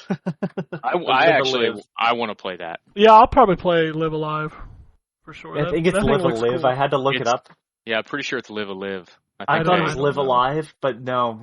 I've mispronounced so much shit on the show over the last 16 years, I don't give a fuck. I had to look it up. Apparently, when you read the Japanese characters, they're the same character over, so you would say it the same way. So Live, I'll live. It's a stupid name, regardless. It is. It is, yes. But the game looks good. The game looks rad as shit. I kind of want to play it, so. Yeah. All right, so you want to talk about Konami? So this thing happened. Can I just one more thing? Yeah, go ahead. Remember, great idea, guys, with the Kingdom Hearts thing on Switch. The stupid fucking nonsense cloud service bullshit that you couldn't put those games on Switch just naturally. I mean, maybe 3 you couldn't, maybe, but like, 3 would have ran this on fucking it. Company. If The Witcher 3 can run on it, Kingdom Hearts 3 can run on it. It's fine. Yeah. All right, let's talk Konami. So this thing happened. When did I message you guys? What was that? Thursday night? Friday night? I don't remember. Okay. So Friday night, this guy on Twitter was saying I'm going to leak some Silent Hill shit, and he leaked like 4 screenshots. Normally you just kind of blow this off, no big deal. But Konami DMCA'd him on Twitter, and then Jeff Grubb confirmed that these are actually real. He said also, this could be canceled. This is probably Bloober's game, but, it could be canceled. Who knows? He also said that don't anybody write an article about it, but Konami is looking to remaster Silent Hill 2, and he did not know if these screenshots were coming from that or not. So... Well, they didn't look like anything from Silent Hill 2, so if this is a remaster, it's a complete remake. It didn't look like anything I've noticed before. This is probably Bloober's stuff. Yeah, that'd be my guess. I'm saying that based off of like the imagery in the photos, where like one of them was like a walls of Post-it notes or whatever. I'm like, yeah, it's very Blooberish with players Very here and all that. blooberish. Blooberish. Bluebrish. I don't like their stuff. I mean, their stuff is... Man, remember what was that game, the Xbox game? Blair Witch? No. The one that was supposed to be like the exclusive Xbox game? Oh, the Medium. Yeah, remember when that was supposed to be the next big shit? Nobody remembers that game. No. The Medium. Because they don't make great games. They make okay games. I said not great. I think I stand by that. Yeah. They make Observer's experiences. Okay. They make experiences. I wouldn't say they're necessarily games. Man, I'm trying to think of a Bloober game that like Layers of Fear does some cool stuff, but like it's not like I'm not gonna tell you like this is great. Looking through their list of games, yeah. To be fair, the Medium is probably my favorite of their games, and I thought it was just... It should have been called The Mediocre. That should have been the name of the game. The Medium-oker. The Medium-oker. Yeah. Anyway. Trying to see how much stuff I had before. So let's talk about that Xbox Live downtime. Holy shit. Holy shit. Yeah, that thing is a mess because it wasn't just Xbox Live being down, it was people not being able to play games they own. Yeah. Yeah, that's jacked up. Yeah, this is an issue Xbox needs to get past because if this... And it wasn't like it was just for an hour. An hour, people would have forgot about it. This was like 3 days. Yeah. They need to sort this shit out. And that's what this outage really showcased was that, dude, even if it was your home console, some people were having issues booting games they legitimately own.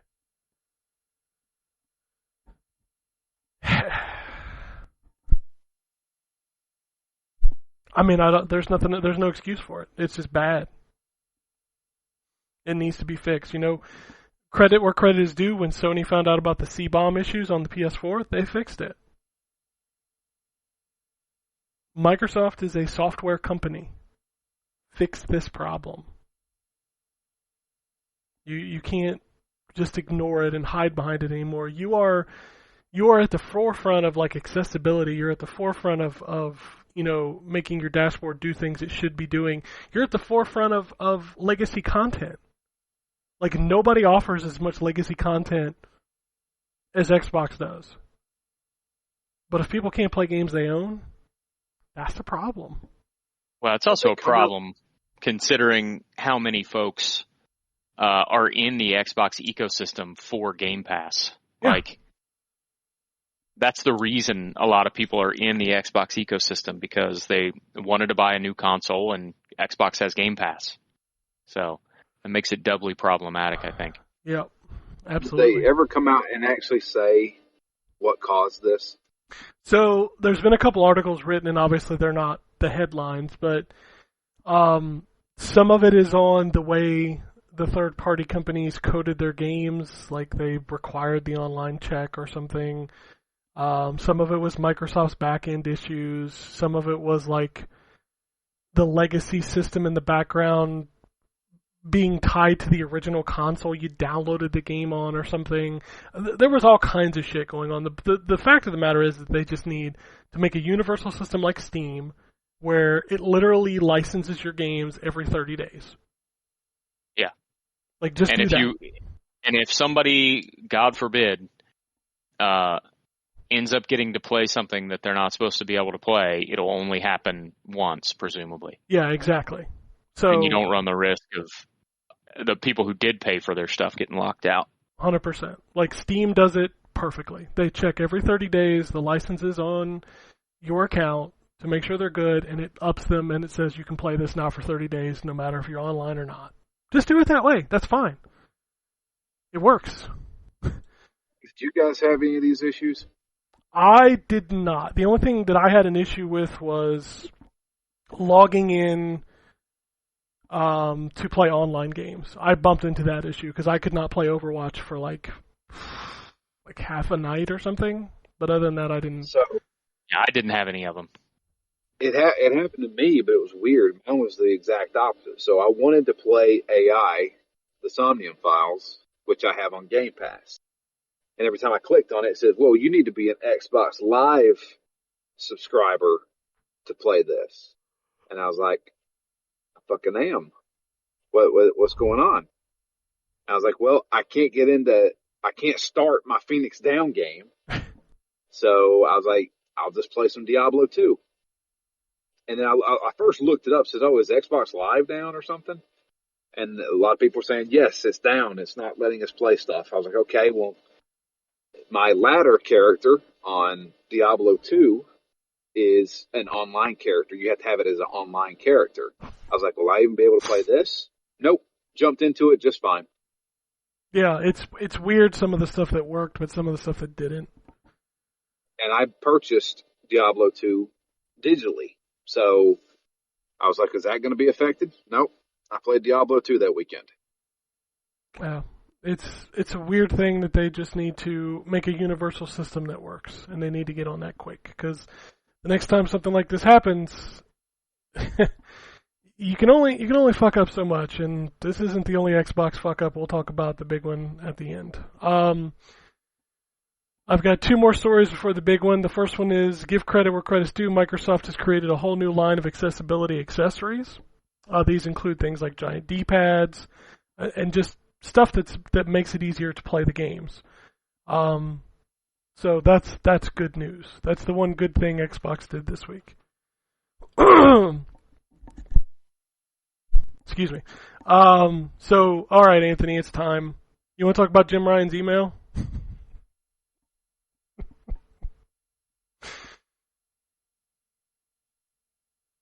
I think he's dead. He died. All right. So I'll go ahead and kind of give you this. What's that? I said, let's talk about it. All right. So the synopsis here is that Jim Ryan sent out an internal email to PlayStation that some people were not really thrilled about. If you don't know, in the U.S. currently there is some things stirring about overturning abortion rights. It hasn't technically happened yet, but it seems like that's the way it's going to go. So he made a statement basically saying, both siding it. You know, respect people's opinions on both sides of it. Now, granted, that's probably what the PR people are telling you to say, but, like, maybe don't say anything at that point, if that's the statement you're going to make. And I understand how that upset people a lot. But then the email kind of devolves into his cat's birthday party. And then mentioning how he would like a dog because dogs know their place. That can I'm not listen, I hate when people like try to break down things, but like, yeah, in his context of saying that, and generally I think how a lot of people see, you know, generally through like cartoon stuff, dogs are more masculine while cats are more feminine. That's a fucked up thing to say, Jim, you stupid fucking idiot. And I know I'm not breaking, you know, whoa, how, you know, Anthony's saying the things that no one else will say. I get it. I'm not saying anything new, but like, this dude is a fucking moron. Like, he's clearly a person who understands how to make money and nothing else. He's one of those people. Yeah, he's a businessman. He's a businessman who's also a sociopath. Which I mean is a businessman. Like most high-functioning executives. Yeah. Precisely, yeah. Yeah, it's just like, fucking get this man a handler, because like every time he opens his mouth publicly, nothing good comes out.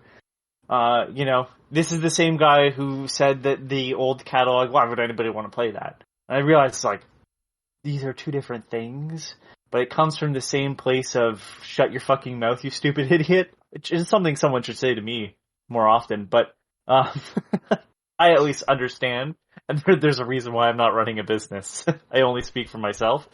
Fucking hell, man. The email sounds like a ride. Not a good one. Yeah.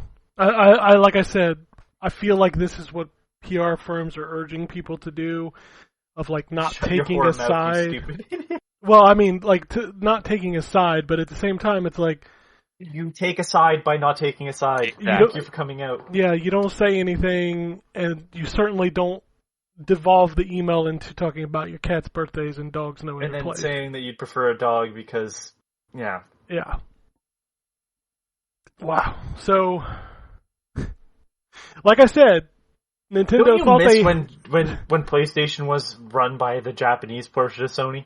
I miss, do. I miss a lot of the old PlayStation for sure, because I don't like this. Their output I'm enjoying, but boy, their leadership I do not. That guy might Yeah, be the The whole worst. thing's pretty gross. Yeah. Cool. What was the guy before me? Trenton? Was Tretton before him? I thought Yeah. it was. Yeah. Jack Tritt. He said He was you know alright. what? Oh Yeah, no, he it was Sean. fine It was 'cause Sean Layden. Sean Layden, that's Oh, right. you're right. Everybody Yeah. fucking doesn't remember him. He was Yeah, fine that's too. right. That British guy. Yeah, he Yeah. was good. Yeah. Yeah. But I mean, I like at the end of Jack the day, Trenton. the problem is, and gaming's not the only industry that suffers from this, but the problem is these executives all end up being personalities. And gaming has such a fanboy-centric model that they end up being personalities for these segments of their fan base. And it's look, they're just executives. They're executives just like at every company that exists in the world. He's an executive just like the executives at Pepsi and Coke and Bank of America and Wells Fargo. And most of them are sociopaths. Mm-hmm. And most of them don't care about people. I know that's painting with a broad brush, but the reality is most of them are focused on profit. That's what they care about. Or they care too much about what people think and try to buy a website. And then bail out of that. That's a different problem. They still, though, are narcissists. That's not a... That's a narcissistic problem. They only care about people to the extent that those people care about them. They don't actually care about the people. No, they don't give a shit. It's very, very, very, very difficult, if not impossible, to get to be a C-suite executive at a multi-billion-dollar corporation and genuinely give a shit about frontline people. It is very difficult because the thing that job requires is to turn your emotions off and think of everyone that works for you as a number on a spreadsheet. And they will pretend that they don't, but the reality of M&A and the reality of layoffs and all of that is that the people who end up in those roles don't really give a shit about the people that work underneath them, especially the people that work at the bottom. So it shouldn't be a surprise when executives say stupid shit that makes it seem like they don't care about people, because and when I say that, what I mean is not the executive at your 200 employee company that you work for. I'm talking about high profile executives at multi-billion dollar companies. Because again, you don't end up in that world if your focus is on anything but dollars to shareholders. That's kind of your job, yeah. Yeah. I just want to note that it reminds me. That's the people they care about, is the shareholders, the people Right. who pump money into the company. Yeah. You're You talking, Ryan, reminded me of the orphan grinding machine or orphan crushing machine. Yes, that's 100%. 100%. They're the ones that have the orphan crushing machine. Yes. And nobody ever asks, why do we have an orphan crushing machine? Oh, this old lady made crocheted blankets to keep the orphans warm before they go into the orphan crushing machine. And it gets a nice human interest story, and no one wants to know why there's an orphan crushing machine in the first place. The follow-up tweet is great, but doesn't get nearly as much attention. And then, when you ask why the orphan crushing machine exists, Americans act bewildered that the large hydraulic device with a chute labeled "Insert Orphans Here" could be mistaken for an orphan crushing machine. Yeah. Welcome to America, son. Yeah. Anyway, Jim Ryan don't give a shit about you. It's not a surprise that the guy who has his hands on the wheel of the orphan crushing machine isn't in the forefront of saying smart things about human rights issues that don't affect him personally. Yeah. And the man with the hands on the wheel of the orphan crushing machine. That's a headline if I ever heard it. All right, so there's Sony. There's Sony. Picturing Jim Ryan in a steamroller heading for an orphanage. We're really excited about where PlayStation is going. I'm gonna run for president in 2024, and my slogan's gonna be "Destroy all the orphan crushing machines." Holy shit! All right, this next one's gonna be a topic of conversation. I don't know, man. I think we have a pretty good one here. Let's talk about the orphan crushing machines. Yeah, we can talk about that, but this is a video game podcast, so we're not going to be crushing any orphans. I don't know, but hey, listen. If we have any game devs out there, make a game about stopping the orphan crushing machine. Yes, I would buy that tomorrow. Don't do that. There's That's horrible. I would buy that tomorrow and then get called a communist. Probably, yeah. It reminds me of the Whitest Kids You Know skit where there is a baby skull seeking bullet, and there's a guy on like a news broadcast. He's like the advocate for it, and like, why do we even have him? He's like, you never know what's going to happen. You know, what if the baby's uprising? Now we got people raping your churches and burning your women. What are we going to do then? You got to have protection from the babies, and that's why we invented this bullet. I mean, yeah. Fox News picks it up. Makes sense. Yeah. All right. Welcome to the N4G podcast, everybody. Our country's fucked. Pretty much. That's why we're going to talk about video games. But video games might also be fucked because of this next story. Oh, I'm so glad we're moving on from worse things to potentially also bad things. Great. Microsoft has delayed its only two 2022 games to 2023. Yeah. You know what? I mean, so listen, here's what I'm going to say. There are a few Bethesda Elder Scrolls fanboys bigger than me, but I don't care necessarily that Starfield was delayed because A, I don't want it to come out and not be any good. Sure. And B, there's been enough good stuff released in the last couple of years that I haven't had a chance to play yet, so I'm not that worried about it. But you're also a multi-console owner too. I am a multi-console owner. That's true. So yeah, that's what I was going to say. As long as, you know, I'll look forward to playing a couple other things later in the year, like potentially God of War. But I can say that because I have both. But you got to think when Microsoft made this announcement, Sony's over there going, well, if we have to delay God of War, at least it's not a big deal anymore. Yeah, it's not a big deal anymore. We're okay. Yeah. My big issue with this is not the delays. I think people missed it. Like, I had a bunch of people on Twitter yelling at me, being like, you know, like, they should delay games to make sure they're good. I don't have a problem with that. My problem is that Microsoft can't seem to put a fucking video game out. True story. That's the problem. Yeah, that's the problem. I mean, we're going to get to the point where, and when we were already there, I mean, there's a reason that early spring is now like second holiday season, and it's because everything gets delayed. So it's like, okay, well, we can't release it in November like we had planned. When can we release it? How about February? And now all of a sudden there's like 6 big games that come out in February every year. But I mean, to think, and again, kind of like the perfect storm earlier about Elden Ring, this is the perfect storm in the reverse direction for Microsoft. Like, you bought all of these studios. Then the pandemic hit, so delays happened. Also, a lot of these companies that you bought, motherfucker, Microsoft has shipped almost as many PlayStation exclusives as it has shipped Xbox exclusives in the last 2 years. Think about that statement. Because when they came in and took Bethesda, Bethesda's next 2 games, only on PlayStation right now. Right. So, like, Psychonauts, multi-platform. Like, what have they shipped? They shipped Forza Horizon 5, which is a great video game, but it's still Gears, Halo, Forza. The same shit we've been seeing since 2015, 2016. Yeah. And, I mean, look how fast Halo has completely fallen off the map. Yeah, because it wasn't ready to launch. Right. As crazy as that sounds.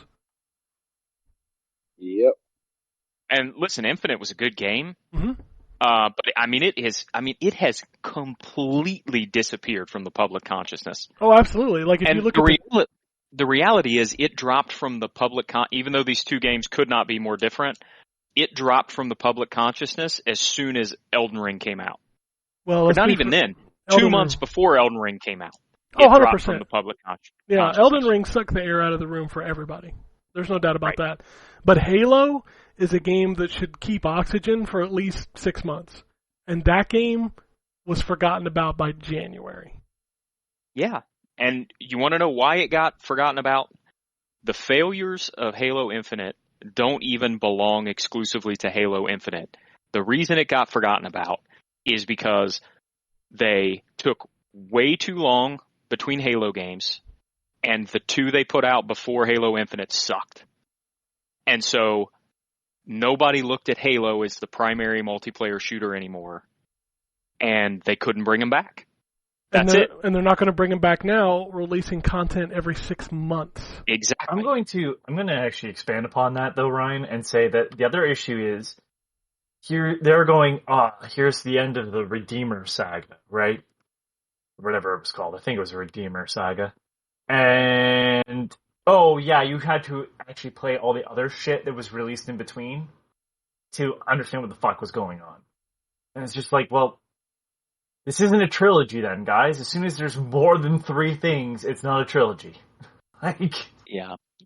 You know, like you had to play Halo Wars 2 and Spartan Assault to understand what was going on. Nobody wanted to play Spartan Assault. I mean, my point is more, I agree with you 100%, Anthony, but my point is more on the multiplayer side. Like, Halo used to be the multiplayer game. Yeah. Oh, for sure. And then they dropped the ball for years. And when they decided to release a new one now, they released it as if it was 2004 still, and broke the cardinal rule of the modern multiplayer game, and that's constant, fresh content. Yeah. Like, the reason Fortnite retains its player base isn't because it's the greatest shooter that's ever been invented. It's because they're constantly pushing out fresh content. Yeah, but Fortnite is in the news every week. Yeah. You can't put a multiplayer shooter out in 2022 and have, updates every 6 months. It also helps if Fortnite also gets a shot in the arm anytime they do a crossover. So, like, right. I'm not saying that Halo needs to have crossovers. What I'm saying is it's just like, well, but the they thing know about how to it, stay relevant. They know how to stay relevant. How does Halo absolutely do that, though? They For could sure. absolutely do that with, what do you call all it? the other shit that they Costumes own? and like Dude, they could put the paint Doom schemes guy and in stuff. there, the Gears of War guy in there. They could do all that stuff. Also, hey, I know this is relevant to this podcast, but Halo is trying the Overwatch approach, except Overwatch had 4 years of previous content before it stopped giving content. Yeah, true story. Yeah, I don't. It's frustrating to me as somebody who has been a huge fan of Halo. Like, it's really disappointing how much they've dropped the ball on that series, and it's not. They can't afford to drop the ball on that series because they don't have very many series. And this one was already delayed a year. Right. And it feels like when people are out there legitimately saying, and you believe it, this game should have been delayed another year, you got a problem. Right. So, I don't know, man. I get why you delay these games, and I heard a good comment about this. Like, if Microsoft doesn't own Bethesda, I bet Bethesda still tries to squeeze these two games out this year because they would need to make money. Because if you remember, Fallout 76 launched in tragic state. Yes, it did. Holy shit. So I think this is a Microsoft decision of them saying, hey, this is going to suck, but, maybe we should push this back an extra 3 to 6 months or whatever. But when Microsoft doesn't have a single fucking game for the year, this is bad. There's nothing. When these come out, maybe by then Microsoft is in their little motion of like, we've got a game every quarter that's big, blah blah blah, whatever. But I'm really tired of hearing, just wait for the next E3, and I know E3's dead, but whatever, you know what I mean. And Microsoft will be in a place. We've been saying that since 2018. It's 2022. Microsoft is not there. It's embarrassing. It is. For a multi-billion-dollar company, this is a bad look. And people said we were too rough on Sony and we were clearly showing our fanboy side. Yeah. Well, they won't remember this. That out. That it's maybe because when studios do dumb shit, we call them out on it. I'm not salty about it. I just wanted to point out that, as of late, I feel like we've been harder on Microsoft than we have been Sony. Although I feel like this podcast is a pretty fair. Episode they'll ignore this one the next time I bitch about Sony. So don't worry about it. They'll be like, you never shit on Microsoft. Man, all I've done today is shit on Microsoft outside of their accessibility accessories, which I think is a wonderful thing. But even that is they don't talk about that nearly as much as they used to. That controller was really popular, and then I think they continue to need to talk about that, but at the same time, I think Microsoft needs to put some money behind, I don't know, getting a fucking video game out the door. Yeah, that controller, it's great. You can play 5 video games with it because it's all we've released. Yeah, I know it's not true that Xbox has no games, but sure fucking feels like it. This doesn't help when you're not launching a game. Like, at this point, what is your game this year? Oh, that's right, it's last year's Deathloop. Right. Yeah, and it's so that we're gearing up for the if you remember, in the PlayStation 3, Xbox 360 era, this was the reverse argument, right? It was PlayStation has no games. Yes.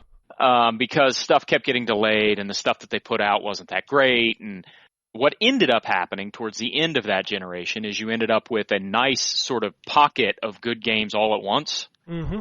And I'm confident that we'll end up with that.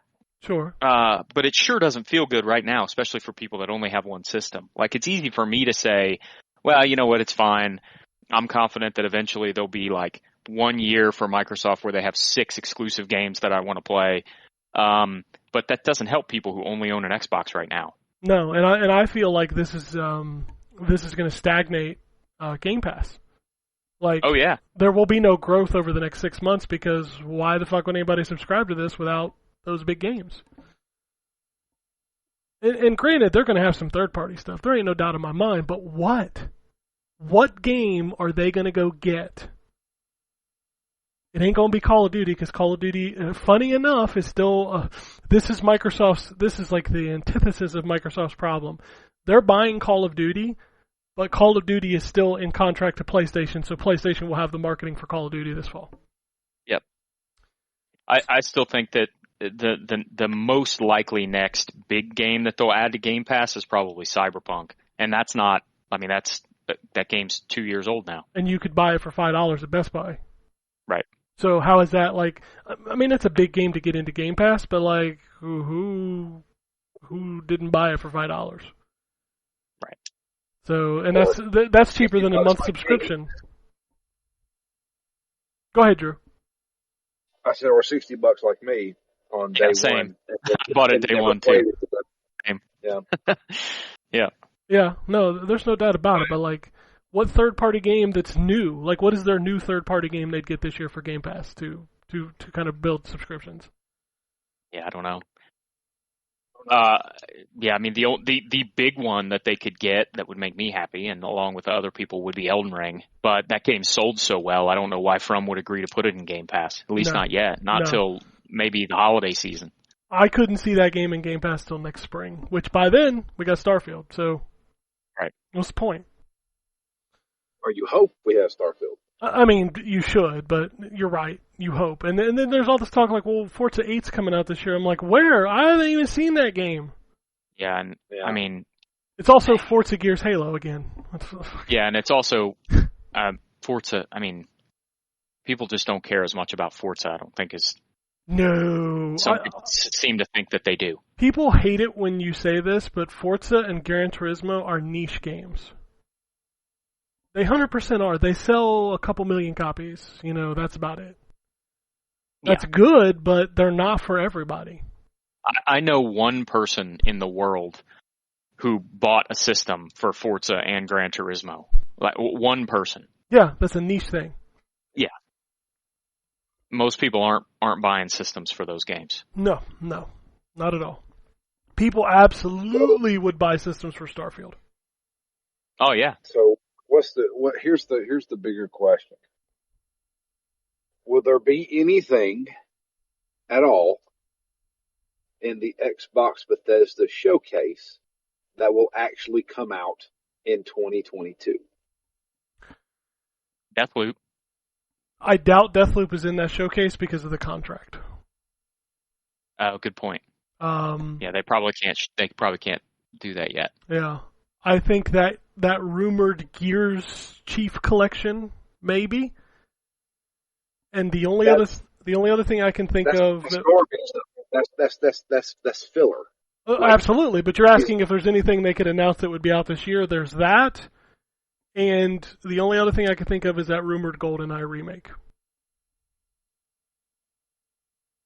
I don't see any other game them announcing we don't know about that's out 2022. Yeah, that's garbage. Yep, that's straight trash. You're not wrong about that. Yeah, and me being the only current gen console owner, being a Series X,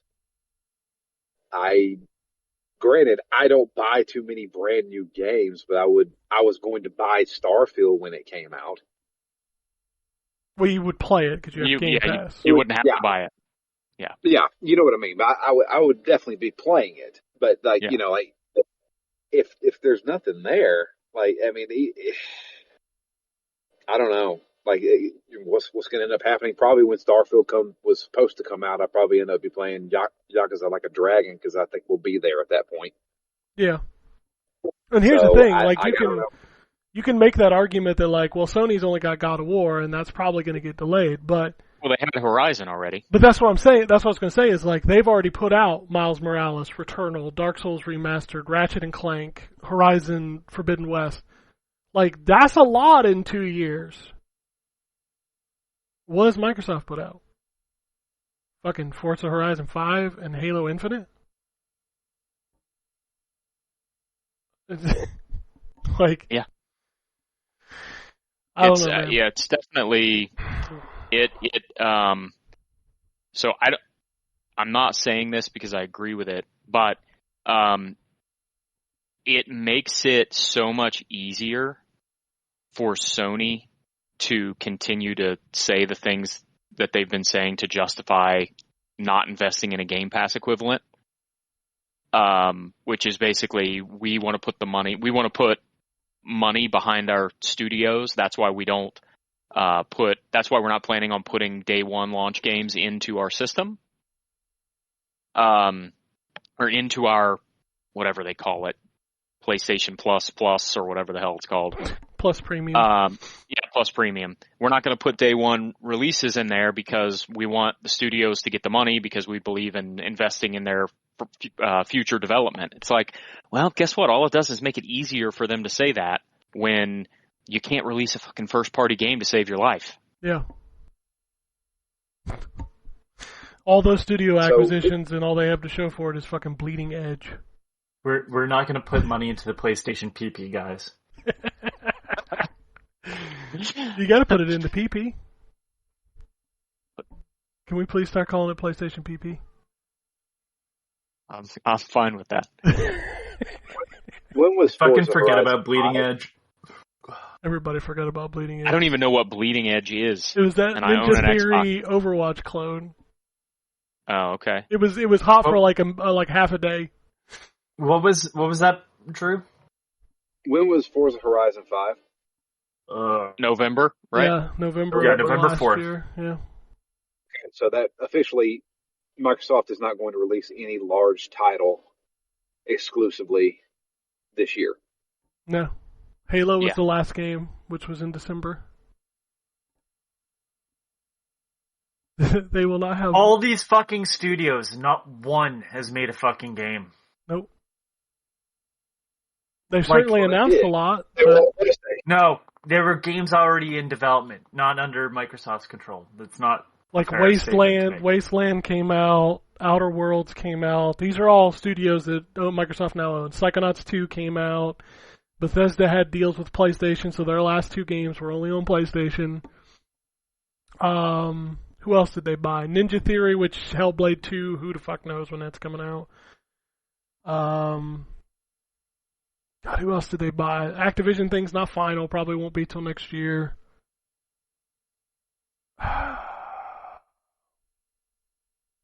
Oh, Grounded. Yep. They put out Grounded.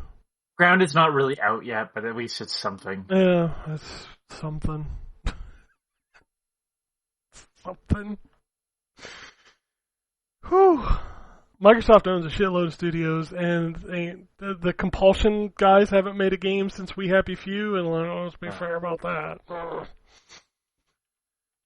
it's like they've announced Fable. Fable's not coming for another fucking Perfect year. Dark, which is all kinds of fucked up.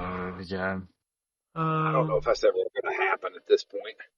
It doesn't feel like it, considering the initiative is all kinds of broken, and Crystal Dynamics is the ones actually working on Perfect Dark, and they just got bought by Embracer, so... Yeah. I was trying to pull up the list of studios here. Again, I think what's going to end up happening is we're going to have a year that's going to end up being the year of the Xbox, because all this stuff is going to release right around the same time, but heaven only knows when that's going to be at this point. Yeah, and then cannibalize itself. Yeah. What about Pillars of Eternity? Who made that? Obsidian, right? Yeah, Obsidian. Obsidian, yeah, they have Unavowed. You mean as Avowed? well as Avowed, whatever, fuck it. I don't give a shit. Avowed. Avowed will be shown at that showcase in a month, but it ain't coming out this year. And and they're also working on Outer Worlds 2. Thank you. And Grounded is them as well. Yeah, that's a small team though. That's like a 10-man team or something. That's still 10 men that are not working on, one of the bigger titles that they're doing apparently simultaneously. It's also 10 men who actually put something out that was playable. Exactly. Yeah. World's Edge is another studio. That's the Age of Empires guys. Undead Labs, State of Decay is not coming out this year. Rare, who has Everwild, that's not coming out this year. Like, all of these studios, and you can't put a fucking video game out in the wild. Like, id Software is probably going to show off Quake, but that ain't out this year, right? Like... I'm going to be honest with you, if it plays like Doom Eternal, I'm not interested. I mean, those are all their studios. There's a ton of them, but they do not have a video game. We still haven't heard from that stupid Indiana Jones game. Oh, Machine Games, yeah. I bet we see that. We're never getting them to wrap up their... Wolfenstein? They're never going to finish that. Yeah, it's a mess. And it's like, well, what do you do at this point? Like, granted, when Xbox kicks into gear, it's going to be awesome, but boy, we've been hearing about how they're going to kick into gear fucking 4 years. Yeah. 4 years is a long-ass time in the video game world. I don't know, man. All I know is that showcase better be amazing because you ain't got no video games to play for the rest of the year, like first-party video games. It's kind of hard to get excited whenever they show you some really cool stuff, but you think to yourself, well, I'll see this in 2025. Yeah. I'm not super excited right now. Like, don't get me wrong. I'm enjoying the hell out of my Xbox. Like, going back and playing Lords of Shadow or playing Overwatch in 120 frames or, you know, what's the new Game Pass games this week is always cool. But if it was my only system, I'd be a little irritated right now. Well, look at me. Yeah. Like, I mean, to be fair, I haven't turned my PS5 on in months. I mean, there ain't been a game on that I wanted to play either. So, and Switch's stuff this year isn't all that exciting for me, but at least they have stuff. You know, Kirby was awesome. No, Kirby was great, but I don't give a shit about Mario Strikers. I'm not a big Pokemon guy. What else they got this year? Not Wii Sports, Nintendo Switch, Yeah, Sports, Switch whatever the Sports. fuck you call them. I kind of forgot that came out. Xenoblade Chronicles, it's not my jam. Not my jam. So It's good, though. No, it's good. I own the second one and I played it. I just couldn't get into it. So, like, the third one doesn't do I have anything. two of the games in that series, and I've barely touched one of them, and the other one I have not touched at all.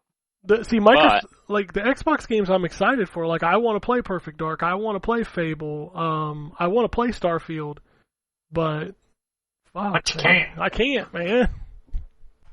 Yeah, I mean, and to be fair, both Nintendo and PlayStation have, in my estimation, released excellent exclusive games this year. Yes, 100%. In Kirby and Horizon. So 100%. I don't know, man. Microsoft looks really bad right now.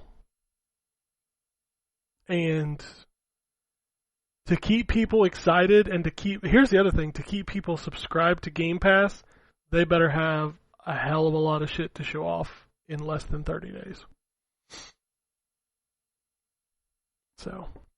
Well, especially since it's not just a static service. Like, stuff comes off of it, too. It's not like stuff only comes on to Game Pass. Stuff comes off of it, too. So, yep. You got to have a steady diet of good new games coming onto it as well. Not to mention, I know that, like, a lot of people aren't excited about it, but the conversation in June is going to be about PlayStation Plus Premium. PlayStation PP. Because that's when it launches. Right. So, like, good or bad, the conversation is going to be about their new service. So if Microsoft doesn't have, like, good stuff to talk about in June, it's not good. Especially when you just delayed your two biggest games of the year. I don't know. Bad look for Microsoft. All right. I got one email before we can get out of here. This email comes from Blue Skies. It's entitled, Embrace Me. He says, hey all, okay, so there's been a lot of squawking about Microsoft acquiring Activision Blizzard, saying they would have a monopoly in the industry, which, by the way, if you think that Microsoft buying Activision is a monopoly, go look up what monopoly means. Right.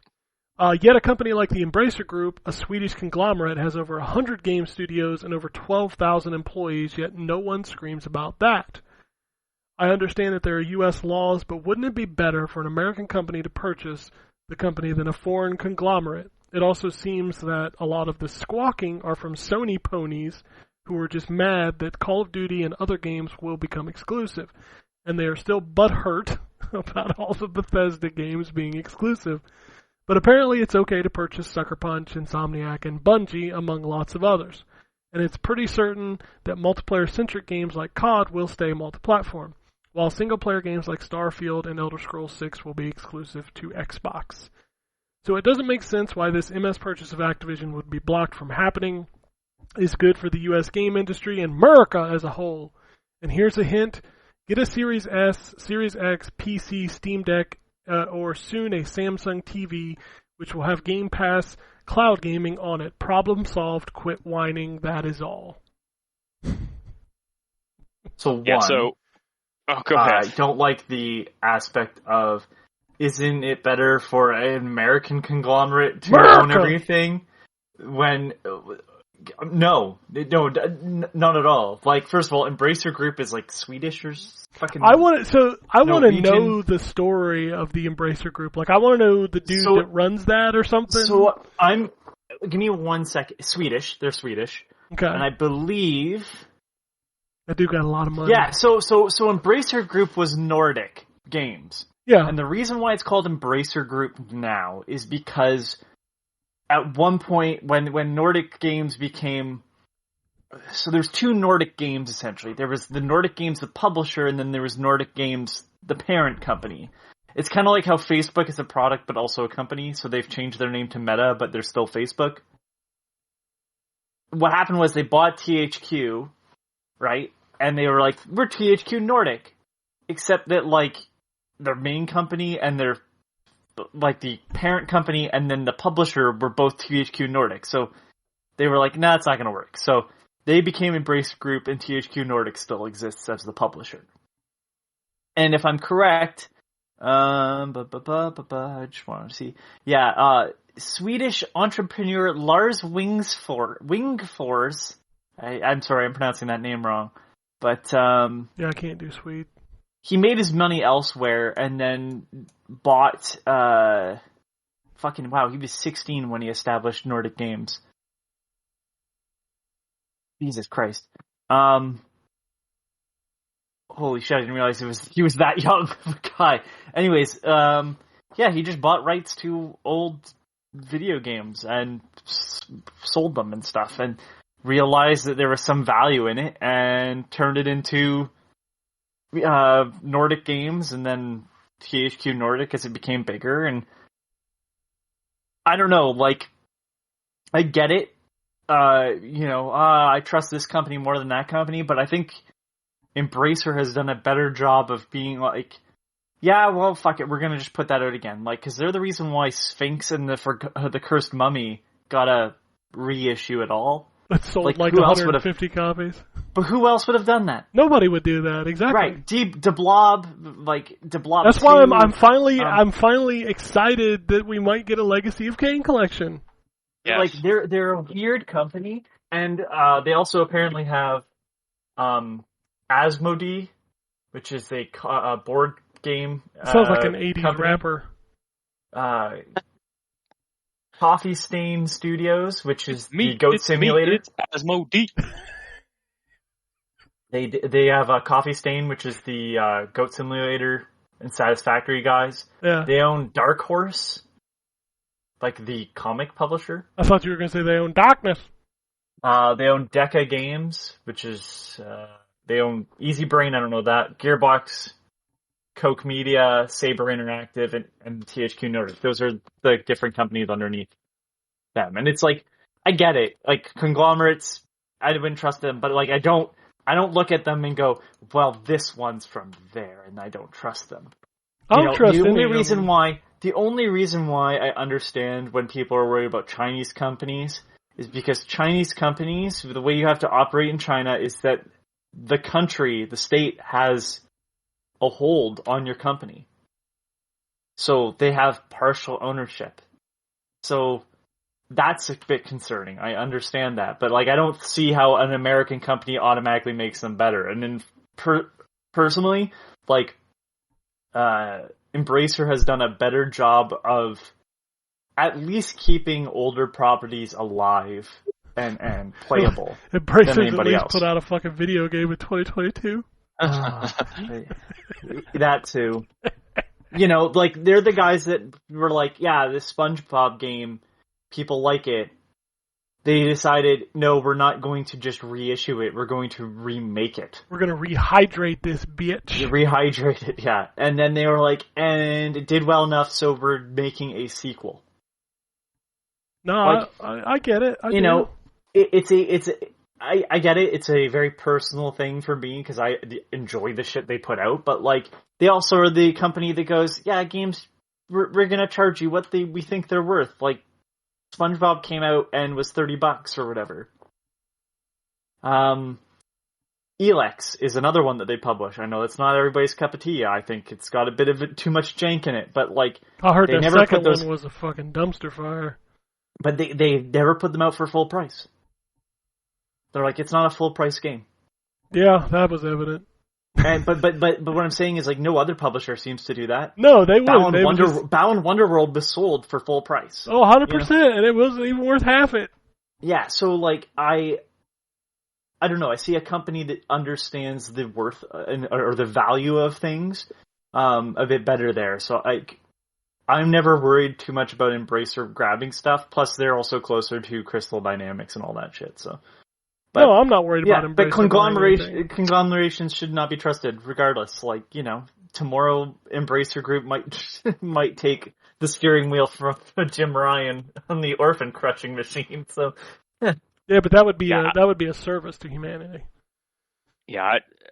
So, two things I'll say. Number one, I'm generally speaking against consolidation in the industry unless it saves a studio or allows a game to get made that wouldn't otherwise get made. Generally speaking, other than that, I'm against consolidation in the industry. And if you don't see under that umbrella the difference between Embracer buying Crystal Dynamics and Microsoft buying Activision Blizzard, I don't quite know how else to recontextualize that. Like, there's nothing at Activision Blizzard that wasn't going to get made that is now going to get made under the Microsoft umbrella. Like, but there are plenty of things at Crystal Dynamics that could get made or could be more successful or could have, folks saved or projects saved that Square had basically proven that they weren't interested in, right? But outside of that, the second thing I'm going to say is it, fair or unfair, diminishes your argument when you use the term Sony pony unironically, especially in a heated defense of Microsoft. So, man, don't do that. The nice thing is this Crystal Dynamics Embracer stuff is going to be multi-platform and everybody gets to play the games. So, at least for now. I'm all about that Kirk Cameron coming back to do the Horde 2. Yeah, so that's also another difference. One of these mergers cuts these games off from a segment of the population, and the other of these mergers is, at least for now, multi-platform and might allow some games and series that I care about to get made. So I'm less concerned about the Embracer purchase of those studios from what I would say is mismanagement under Square Enix than a whole bunch of folks who only have PlayStations not getting to play Bethesda and Activision and Blizzard games anymore. I also hate the statement of just buy the thing. Yeah, that's not. I mean, I get it. It's not the most expensive thing when it's a Series S, but that's still expensive relatively. No, not when it was listen, if it was if a Sony player being upset that they can't play Halo, well, yeah, that's a bit much. But it's these are series that were multi-platform before. Be like an Xbox platform. fan not being able to play Final Fantasy VII Remake. Oh, wait a minute. Right. Yeah. So that's an example of why it's good that some of this stuff is not under Square Enix.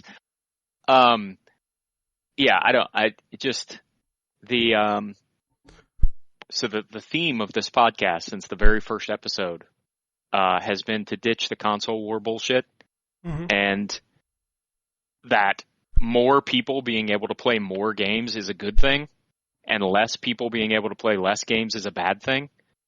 And of the two that you just described, One of them results in less people being able to play less games, and the other one results in more people, hopefully, being able to play more games. So some games we wouldn't have got otherwise. Right. It's difficult for me to compare those two acquisitions. I think the comparison to Insomniac is probably better because they were made one or two multi-platform games before. Mm-hmm. And I will say the same thing. I wish that everybody on every system was able to play those two Spider-Man games they put out because they were fucking awesome. And I would love it if more people had an opportunity to play them. Mm-hmm. Absolutely. You want more people to play these awesome games that you're getting to play because that means more of these awesome games get made. Let me 100%. tell you a story about a Xbox One exclusive that was timed, but no one knew it, and it didn't do well. It's called Rise of the Tomb Raider. No, people knew about it because the Sony ponies were very mad.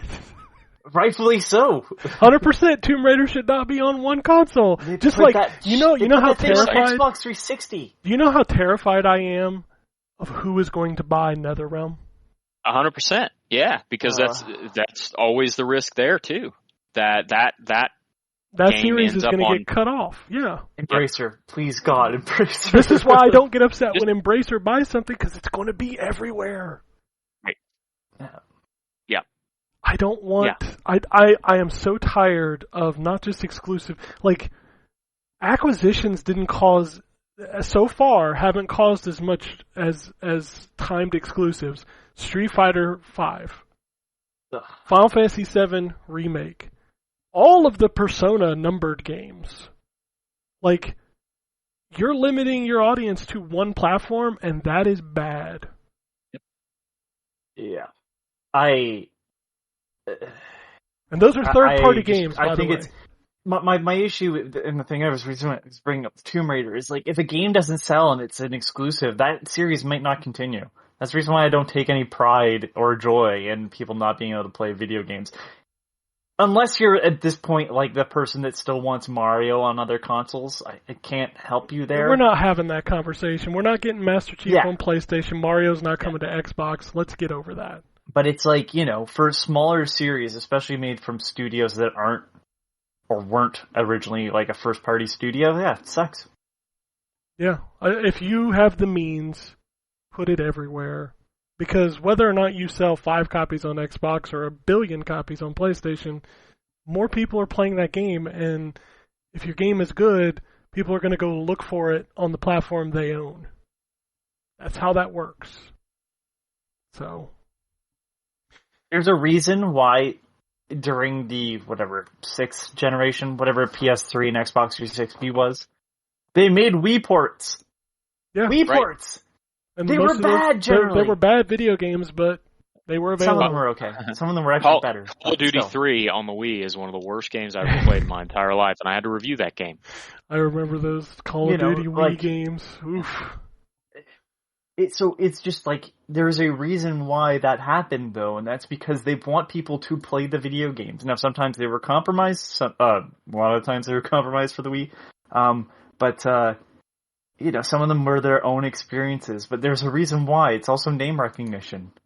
There's a reason why stuff got DS ports. There's Call of Duty DS games. That's really why I want a new Switch, because, I'm sure you've heard, like, Gotham Knights, the new Jedi Survivor game, a lot of these games are only on Series X PS5. Yeah, but it means... Which means they're not coming to Switch. But Fallen Order didn't make it to Switch. It should have. None of the Batman Arkham games have been on Switch. They were on the Wii U, though. Okay, well... They were. So, that might be the worst scenario of like, here's a game that's 3 or 4 years old. Hey, I wouldn't put it past games on my Switch. Oh, me too, but like it's also different because I can bring them around portably, not here's a game that you played on PS3. I would not be shocked if the new Batman game or the old Batman games eventually make it to Switch. I mean, dude, we're still porting games over there that have been out for a long time. But what I'm saying is like those again, like I don't I never hold expectations of where things are going to go. There's always the hope of having stuff. But, like, with newer games, the Switch is never going to be able to hold up to stuff.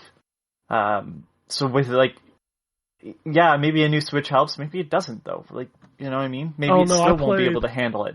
I played, so they just put out Chex Quest HD on the Switch. Oh, God. Dude, I don't know how, but that game runs like shit. Like how does that made game... by Panic Button. Like, Panic Button's the gods that can make Doom run. Yeah, well, Chex Quest runs like shit on the Switch.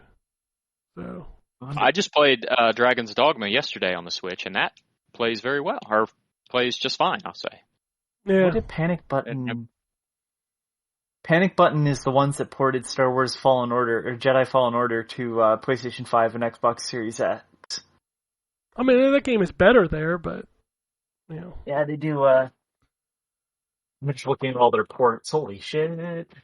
These guys need to do more Switch stuff. They've only put out 2 things the last year. Well, somebody needs to pay them to do Switch stuff. That's kind of the... Yeah, you know what I mean. The difference. All right.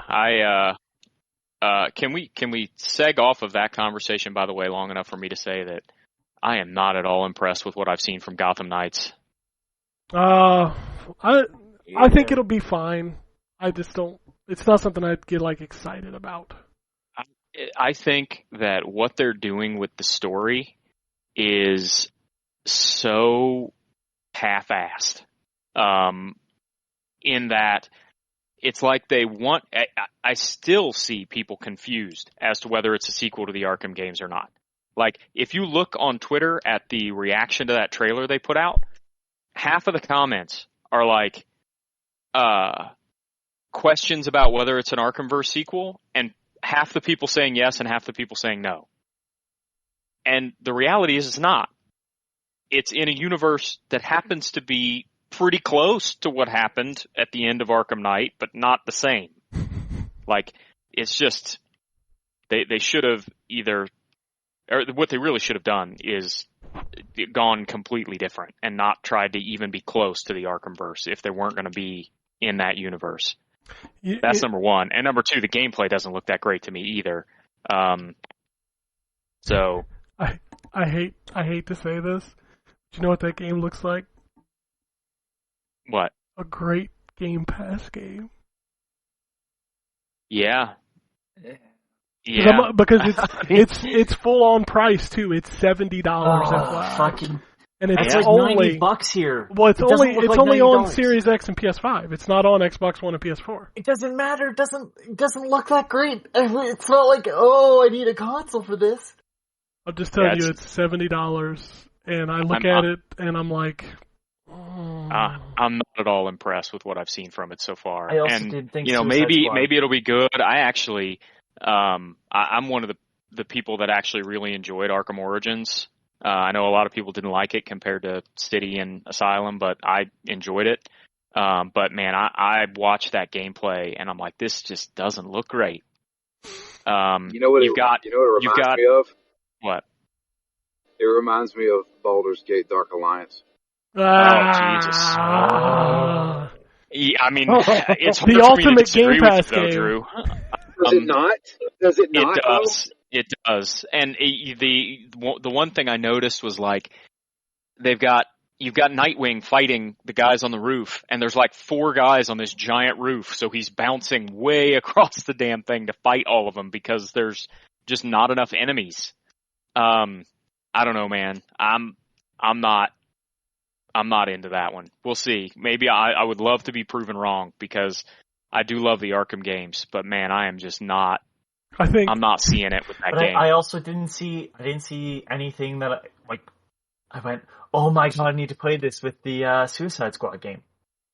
Well, we haven't actually seen that game yet, but the funny thing about Gotham Knights, I think I saw somebody on Twitter make the perfect description of that video, because I'm assuming we're talking about the 12-minute video they put out. I'm talking about the Nightwing and Red Hood gameplay footage they put out. So somebody on Twitter said this looks like a video of somebody actually learning how to play the game and playing it badly.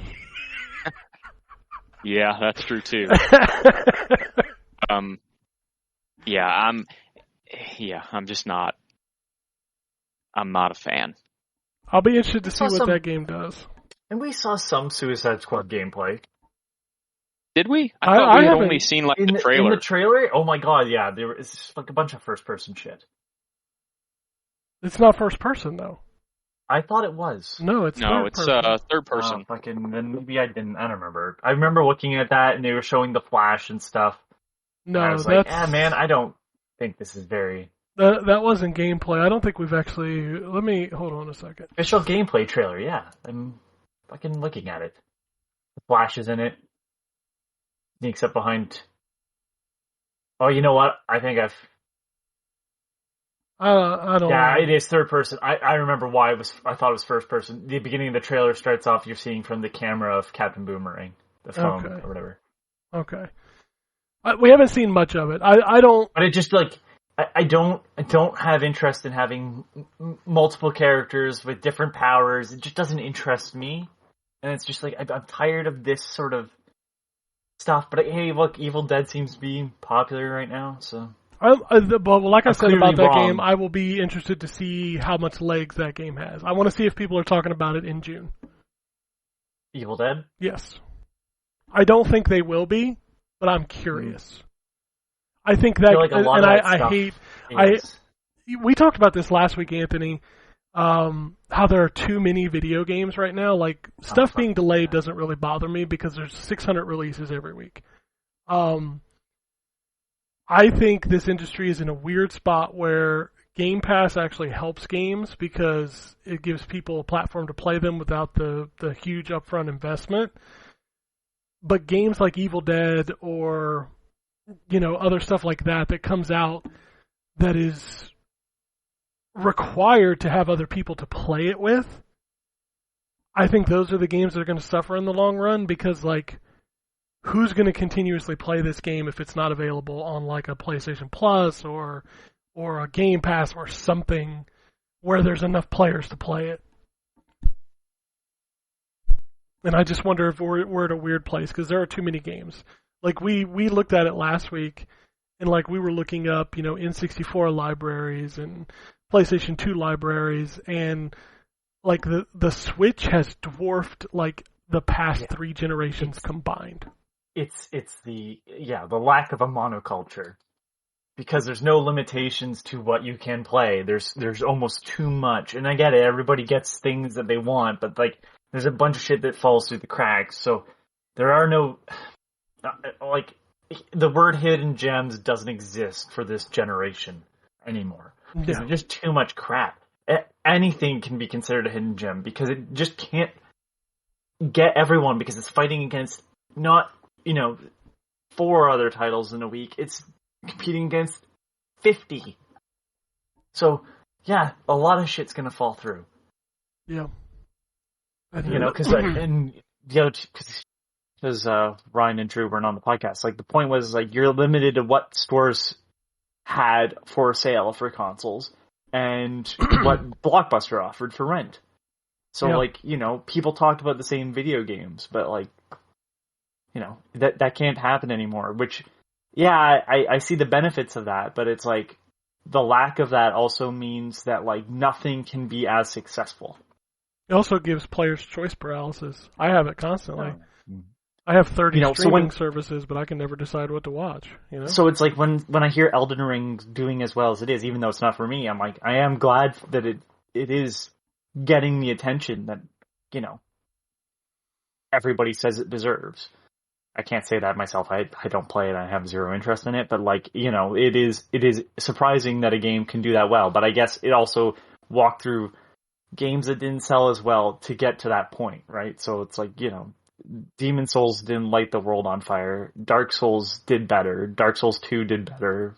Dark Souls 3 did better. Then Sekiro kind of didn't do all that great. Sekiro is the odd one out, but Bloodborne did well. Yeah. So all of them.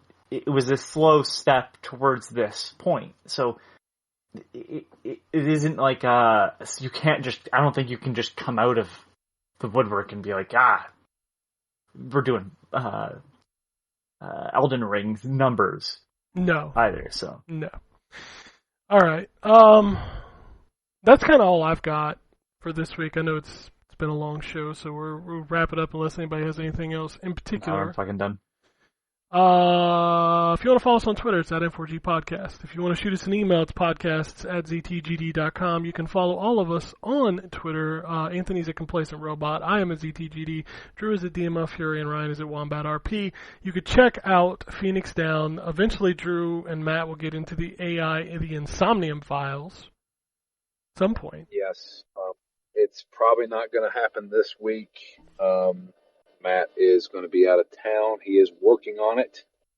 We're probably going to end up recording not today, but next Sunday, because that's when Matt gets back into town. We want to try and knock it out.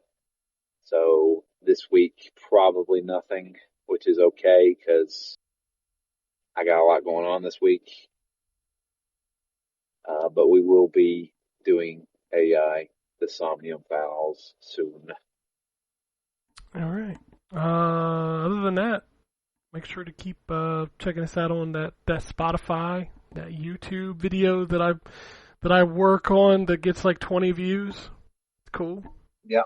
Hey, you know what? This one gets more views than the Phoenix Down ones. I was shocked because the Phoenix Down gets more listens, and I'm like, all right, whatever. You can never tell. Like on Spotify, Phoenix Down does better. On iTunes, this does better. And then on YouTube, this does better. And I don't, whatever. It's fine. As long as y'all are listening, I don't care. Yeah, same. Yep.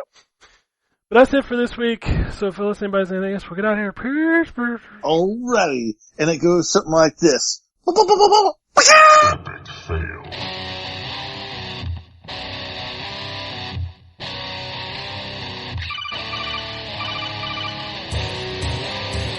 Welcome to the N4G Podcast.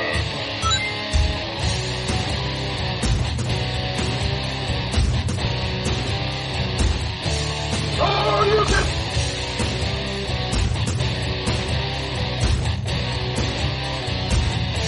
It's me, Mario. Zero tolerance. This is going to be a very interesting episode. Gather time. Greetings, programs. I got lost trying to find my way to the secret underground N4G Radio lair. The Wombat. And Always being angry. Killer Wolverine.